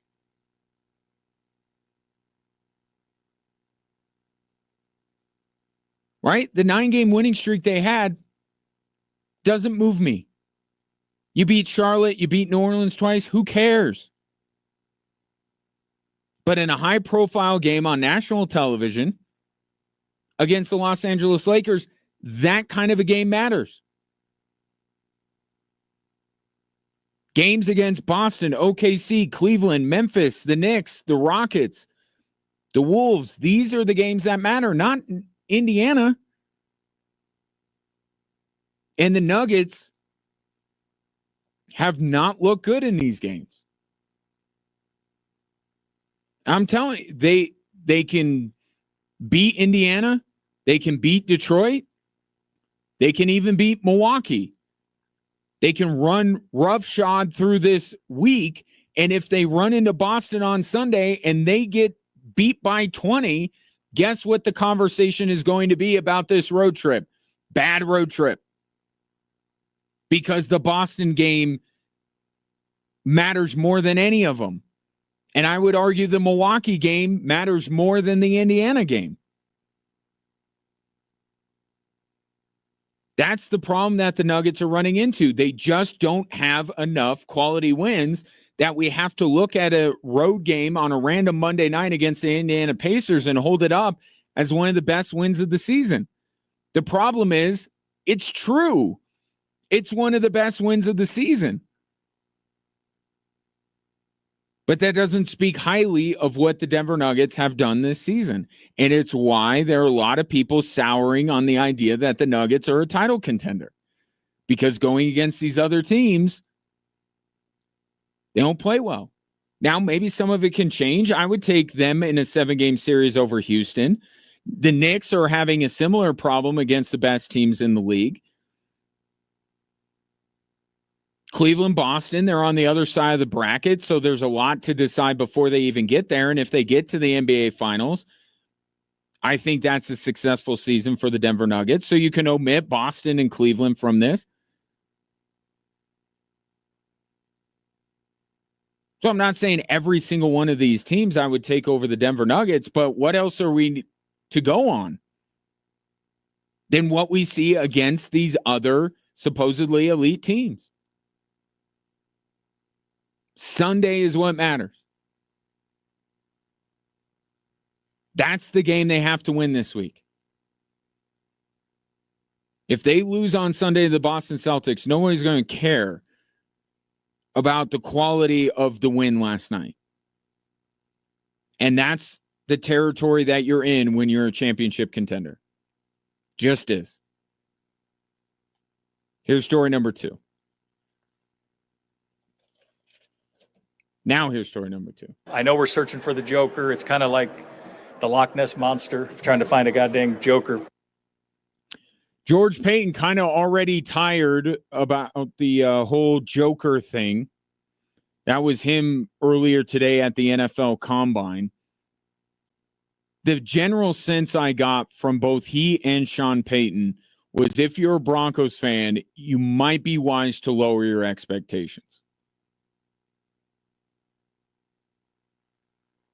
Right? And the whole offseason has been made about one thing more than anything else, getting a Joker. Well, I think George Payton rehearsed that line and delivered it perfectly. These guys just don't exist in abundant supply. It's kind of hard to land one of them. One of the guys, Tyler Warren, already seems like he's going to be far out of the Broncos' reach. Colston Loveland being mocked by everybody to the Denver Broncos, we'll see. And then how many guys in the free agent pool or that they can trade for it's going to be difficult for the Broncos to get this guy. But you just go down the list of things like, okay, so maybe not a Joker, but what about Ashton Genty, right? Genty's the other hot name with the Broncos. Well, Sean Payton's talking about how many other running backs are in this draft and how you can get one in a variety of ways. It certainly was about tempering expectation that the Broncos are going to be able to get every single player that they set out to in the draft. And I think it also reflects on their approach to free agency. I would be very surprised to see the Denver Broncos be the highest bidder for any one of the top players at any position in free agency. I would be surprised if the Denver Broncos get the perceived best player available at any given position in the NFL draft. A lot of these guys are going to be gone.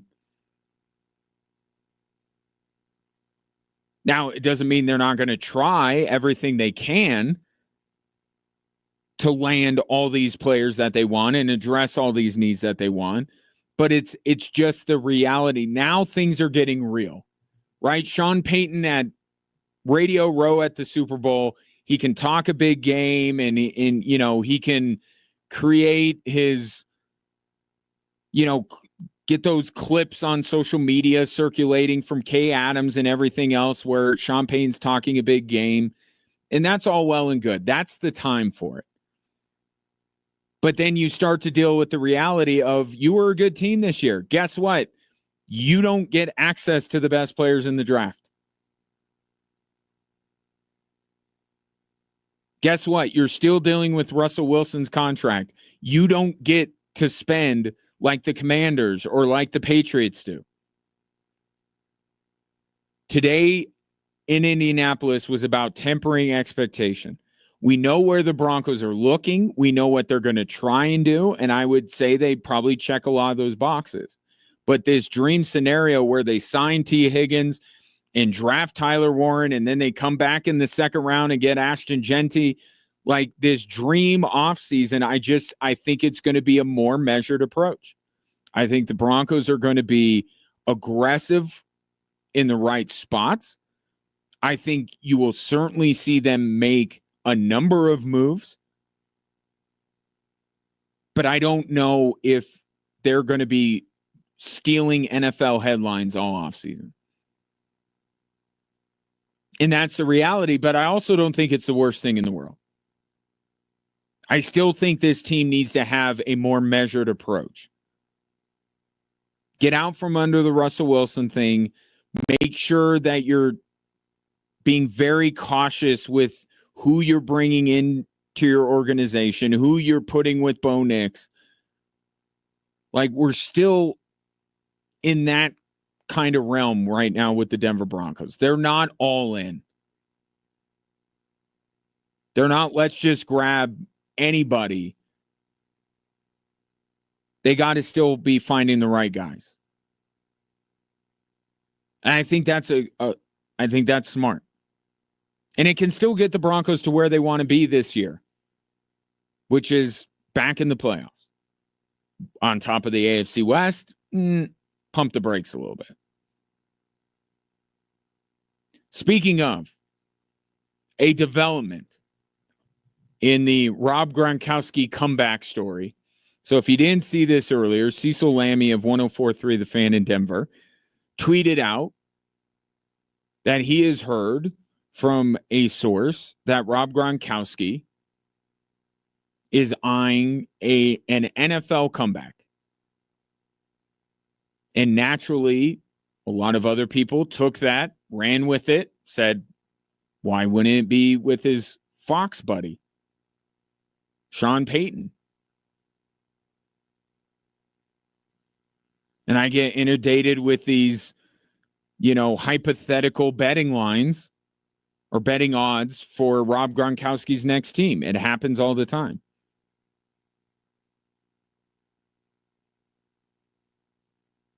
But perhaps Rob Gronkowski's comeback effort is dead in the water because Ian Rappaport, one of the more well-respected NFL insiders, was very succinct in his response to this report.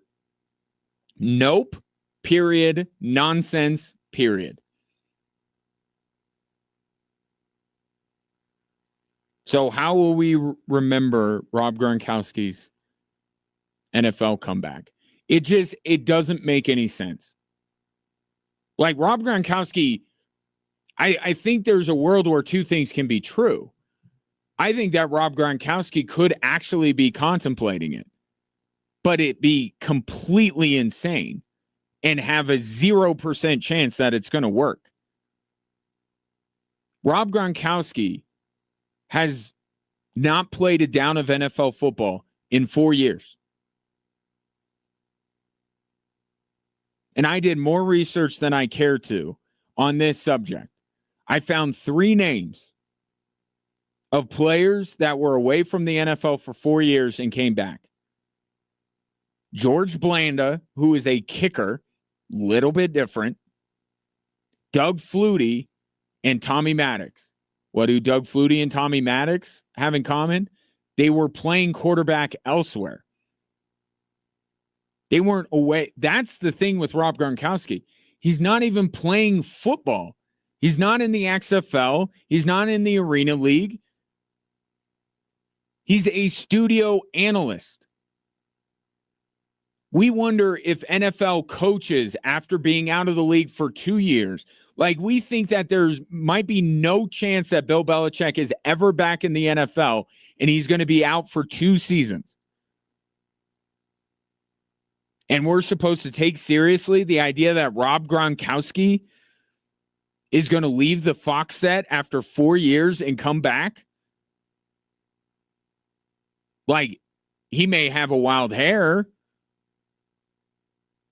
although I think Ian Rappaport's basically throwing cold water on the idea that even Rob Gronkowski is entertaining this. But maybe he had a thought. Maybe he told a friend that he misses it. And maybe be interested in coming back. But no self-respecting team, including the Denver Broncos, should want to indulge Rob Gronkowski's fantasies.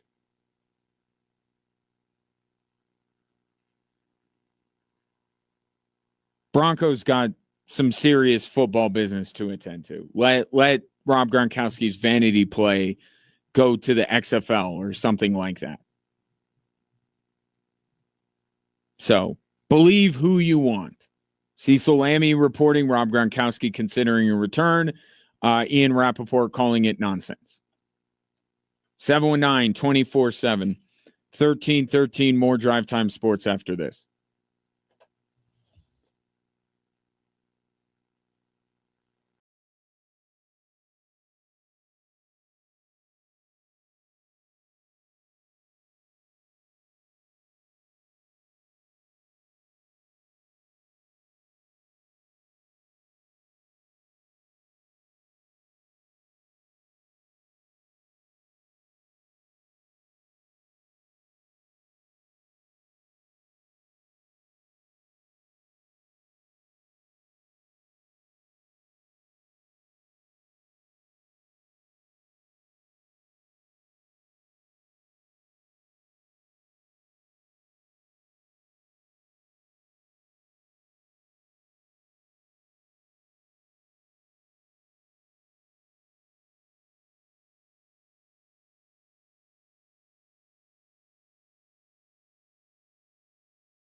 Apparently, I am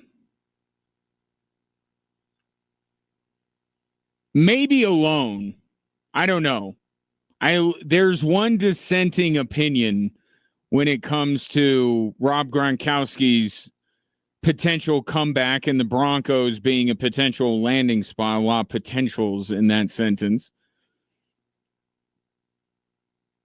I think it is beneath any serious NFL franchise to indulge the fantasies of one Rob Gronkowski after 4 years of sitting at a desk.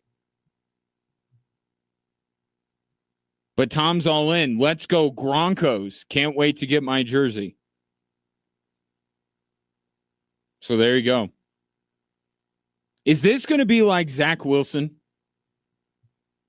Are the Broncos going to get him and do everything they can to sell you on the idea that he's going to do anything this upcoming season for the Denver Broncos? Because we went through this with Zach Wilson last year. We indulged, you want to talk about indulging, we indulged the idea of Zach Wilson's playing for the Denver Broncos way too much. It was Sean Payton's fault. Kept hyping Zach Wilson up. That was complete and utter nonsense. And I'm proud to say I sniffed it out immediately. Never once bought into the idea that Zach Wilson would play snaps for the Denver Broncos. Even when Bo Nix starting was not a foregone conclusion. I did not think Zach Wilson was going to be that guy. Sean Payton wanted to win games. Can't see how Rob Gronkowski would help them win games. But hey, if he wants to do his former Fox colleague a favor, bring him in for camp, I mean, I'll tell you this, I'm not going to be talking about so-and-so in the best shape of his life. I learned my lesson with Javonte Williams. Not doing that. I'm not indulging in those kind of conversations. So if Gronk wants to come back, I won't buy for a second that he's going to help the Denver Broncos win football games this upcoming season. But the sideshow, like from a sports talk radio standpoint, okay. And I have to say that I appreciate each and every one of you because I do. And there are days where I legitimately marvel at you and how you do choose to tune into this show on a daily basis. But earlier, I asked you, maybe some part of me was begging you, pleading with you to talk me out of the idea of watching Colorado Rockies baseball. Now, not all 162 games. And I made sure that I said that I will be in my home where I can always change the channel at any time. I don't have to be like Alex in Clockwork Orange. I'm not going to tape my eyes open and force myself to watch it.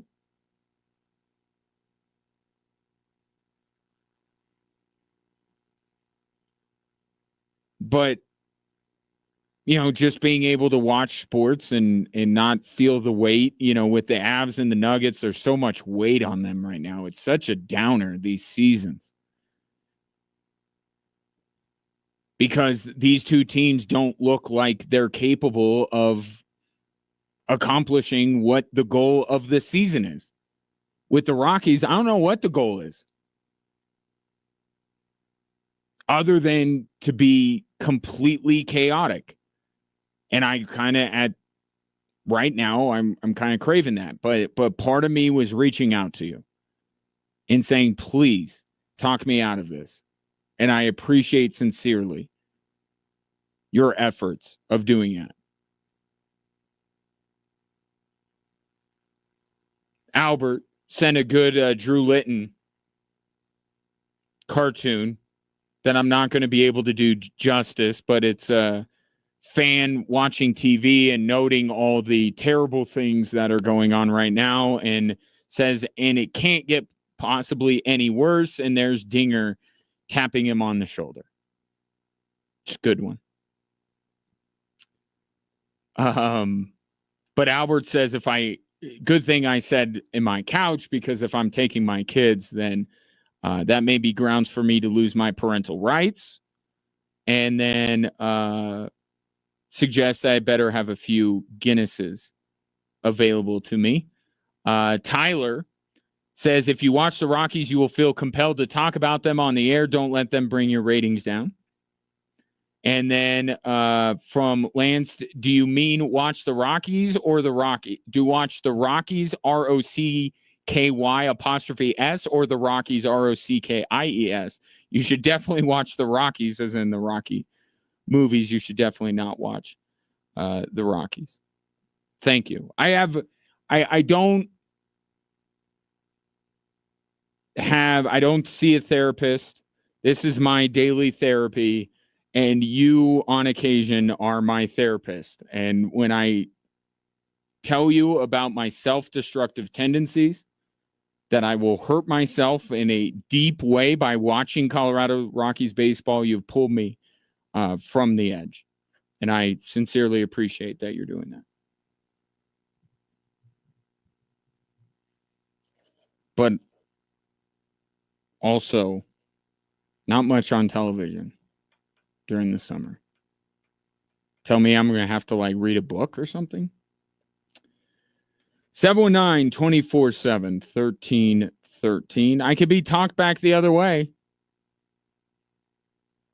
I am that vulnerable right now. So if you're saying, yeah, Ryan, either because you don't like me and you want me to suffer by watching the Colorado Rockies, or you legitimately think that'd be a worthwhile endeavor, let me know. I really could go the other way. I'm leaning towards no now. That's how vulnerable I am. But in the meantime, it seems kind of fitting as far as what you're going to invest in. How about getting back to your best? If you lack energy, muscle mass, maybe you feel moody or have low libido, it could be low testosterone. The only way you'll know is if you get your T levels checked at Low T Center. And they are true experts. They specialize in this. And if you do have low T, they have a variety of treatment options that they can help you with, including just shipping the treatments to your door. Now, they don't do it unsupervised. It'd be supervised by a medical professional, but you could do it from the comfort of your home. Don't settle for the standard dosage TRT program that other places offer. Go with the program customized for you at Low T Center. But it all starts with getting your levels checked. Go to lowtcenter.com to book an appointment. That's lowtcenter.com. Low T Center, reinventing men's healthcare.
What to watch tonight, you may ask?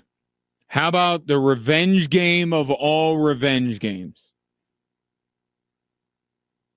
As for the first time, Luka Doncic takes on the Dallas Mavericks. Now, it's perhaps not the ideal setting for this. That would be Dallas. This game will be in Los Angeles at 8 o'clock on TNT.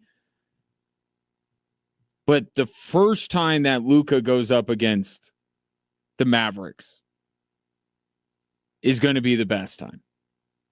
And in fact, it's probably, if you're out to see Luka embarrass the Dallas Mavericks, tonight is actually the better circumstance to do it. Because what's going to happen when he goes to Dallas is they're going to play a tribute video and they're going to be loving on him, and all his former teammates are going to be hugging him, and you won't quite get maximum stone cold killer that Luka Doncic can be. But this is coming off of what he did against the Denver Nuggets. And this is the first time, and he's going to be in front of a bunch of fans that are going to be cheering him on to absolutely embarrass his old squad. This is the first time he'll see them. This is the revenge game of all revenge games. What was said about him on the way out, how shocking this trade was. I don't know that we've seen something like this in recent years. The only thing I even dare to utter, and I'm not equating the two, but given the circumstances of his departure from Denver, the Russell Wilson game this year would have been a little spicy. Would have been good. We were looking forward to seeing that, and we didn't get it. Now, it's not. Now, take that and multiply it by 20. Maybe more. Maybe by an exponent, by the power of 20. And I'm not a Laker fan by any stretch of the imagination. I don't dislike the Mavericks by any stretch of the imagination. I don't really care who wins tonight's game. But I absolutely do want Luka to savagely beat the Dallas Mavericks. I want him to play a season high in minutes. I want him to play every minute of this game. And from quarter one to the final buzzer to just destroy the Mavericks. And I think crypto is a better setting for it than Dallas, because there'll be too much sentimentality built into his game. So everyone's like, it would be better if it was in Dallas. I don't know that. I think it's better if he could just see the names on the jersey and not walk through the same hallways and meet up with the same fans and drive the same road, all that kind of stuff. That can kind of dilute it a little bit.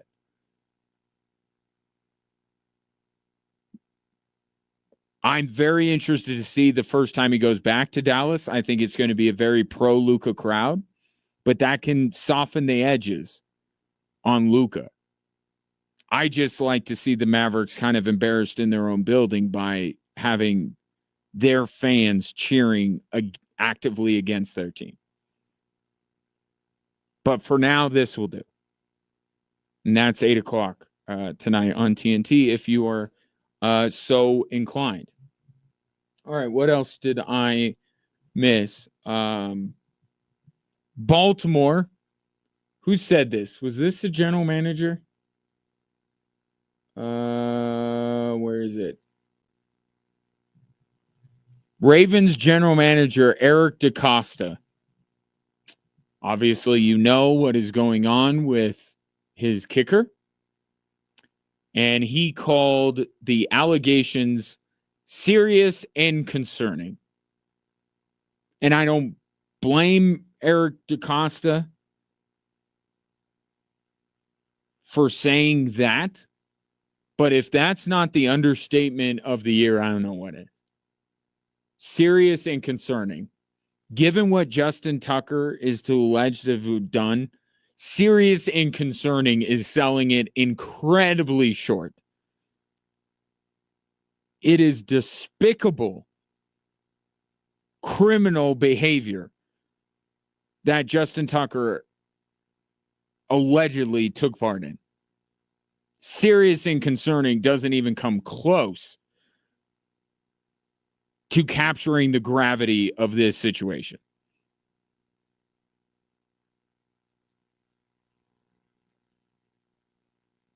And I'll tell you this, if he wasn't arguably the greatest kicker in the history of the NFL, I think he'd be cut by now. Remember what happened with Brandon McManus? Brandon McManus, allegation came out, he was cut the next day.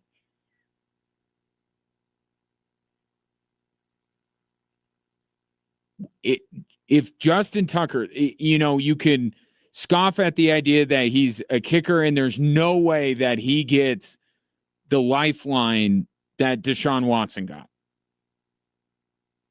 Right? There's no way because he is a kicker. He will not, if this is true and all this kind of stuff, he will not survive this because he is not nearly that important.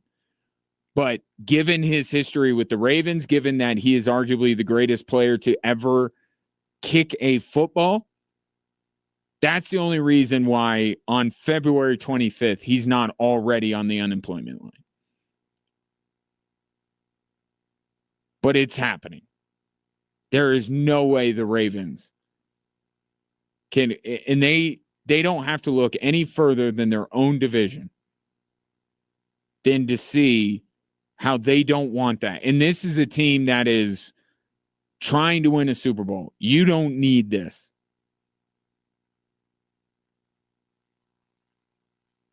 And not that it's about this one bit, but it helps the Ravens. Justin Tucker hasn't been quite as good as he's been in years past. He will not survive this. But because of his history and because of how decorated he is with that organization, and because it's February 25th and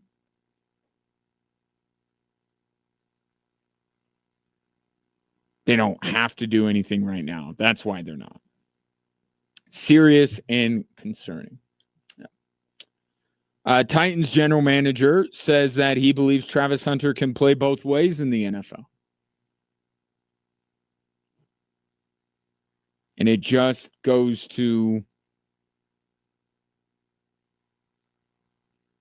further my thought that with the Titans saying they're not going to pass on a generational player, this is their guy. They can play some games if they want to, and they can try and bait some teams to offer them up a king's ransom for the number one pick.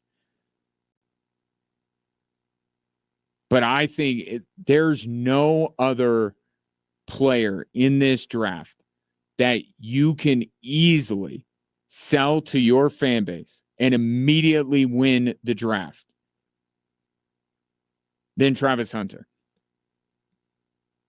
Cam Ward, even though the Titans absolutely need a quarterback, Cam Ward, there are going to be detractors. There are going to be people that will say they should have picked Shador. And if they pick Shador, there are people that are going to say they should pick Cam Ward.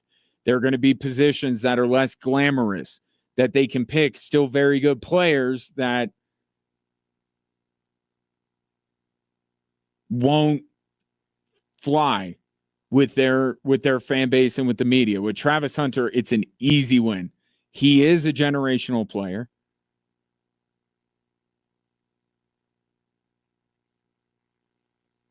Because that's the thing. This is not just about selling someone to the fan base. That's an added bonus. You get, with the number one pick, the best player in the draft. Bar none, no question, Travis Hunter is the best player in this draft. and you get him at number one with everything that he is as a player, so all the football benefits, but also for an organization that is bordering on irrelevance, that has completely squandered a once promising team that watched Derrick Henry run all over the NFL, they should call the New York Giants and thank them for letting Saquon Barkley go. Because if Saquon Barkley was still in New York, one of the biggest stories of this NFL season would be Derrick Henry, the fact that Tennessee let him walk out that front door and he went and did what he did for the Baltimore Ravens. It's only through the grace of the New York Giants letting Saquon Barkley go that the Titans weren't the biggest punchline in this NFL season. And they still kind of were a punchline because of the play of Will Levis. This is just, it's a no-brainer. I'm looking at, I know they need a quarterback and everything, but this is just such an easy win. I know that Travis Hunter is going to be successful, whether he's a two-way player or whether he's just a one-way player. He's going to be successful.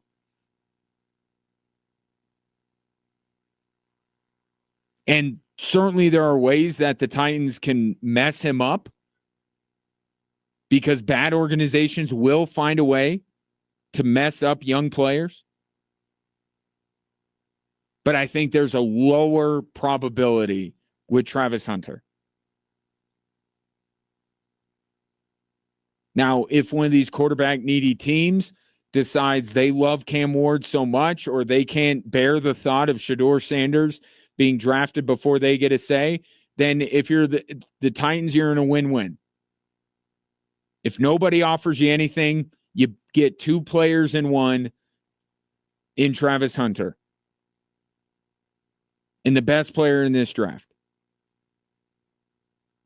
And if a team offers you up a Carolina Panthers-esque haul for the number one pick, then that's a win too. And maybe you end up with Travis Hunter, maybe you don't.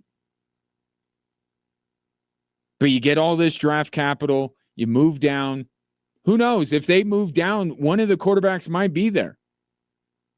Where I'd like to pick up the conversation tomorrow is with what I see happening with Shedeur Sanders right now. And it happens to every quarterback. It even happened to Caleb Williams. It's happened to Trevor Lawrence in the draft process. It's starting a little bit earlier with Shedeur Sanders. I'll go more in depth on it tomorrow. But there's a chance that the Titans could trade down. Yeah, they lose out on Travis Hunter, but they get a slew of picks and still end up with the quarterback. But if they don't get any offers, I think they should sprint to the podium or sprint to the phone or however they impart to Roger Goodell who they're drafting. They should not take the full allotted time to announce Travis Hunter. Before I go, I want to tell you one more time today about Low T Center because you owe it to yourself to get back to your best. So if it's anything that you're like, I'm just not quite me. Maybe the energy level isn't there. Maybe you've lost some muscle. Maybe gained some weight. Maybe you're just in a foul mood. If it's kind of been lingering for a while, it may be more than just your favorite team losing or somebody, crossing you at work. Could be low testosterone. Get your levels checked at Low T Center. And if it is low testosterone, please don't settle for the standard dosage TRT program that other places are going to offer. You're in the right place already. If you're getting your T levels checked at Low T Center, you're already in the best place to get treatment for it. They customize a treatment plan for you. And that's what we love, right? We love everything in our lives being customizable and tailored to our needs. And Low T Center offers that First step, go to lowtcenter.com, book an appointment. That's lowtcenter.com. Low T Center, reinventing men's healthcare. Appreciate your patronage. Coming up next, Frank Serratori Show, playoff edition, as they get ready for the Colonials of Robert Morris.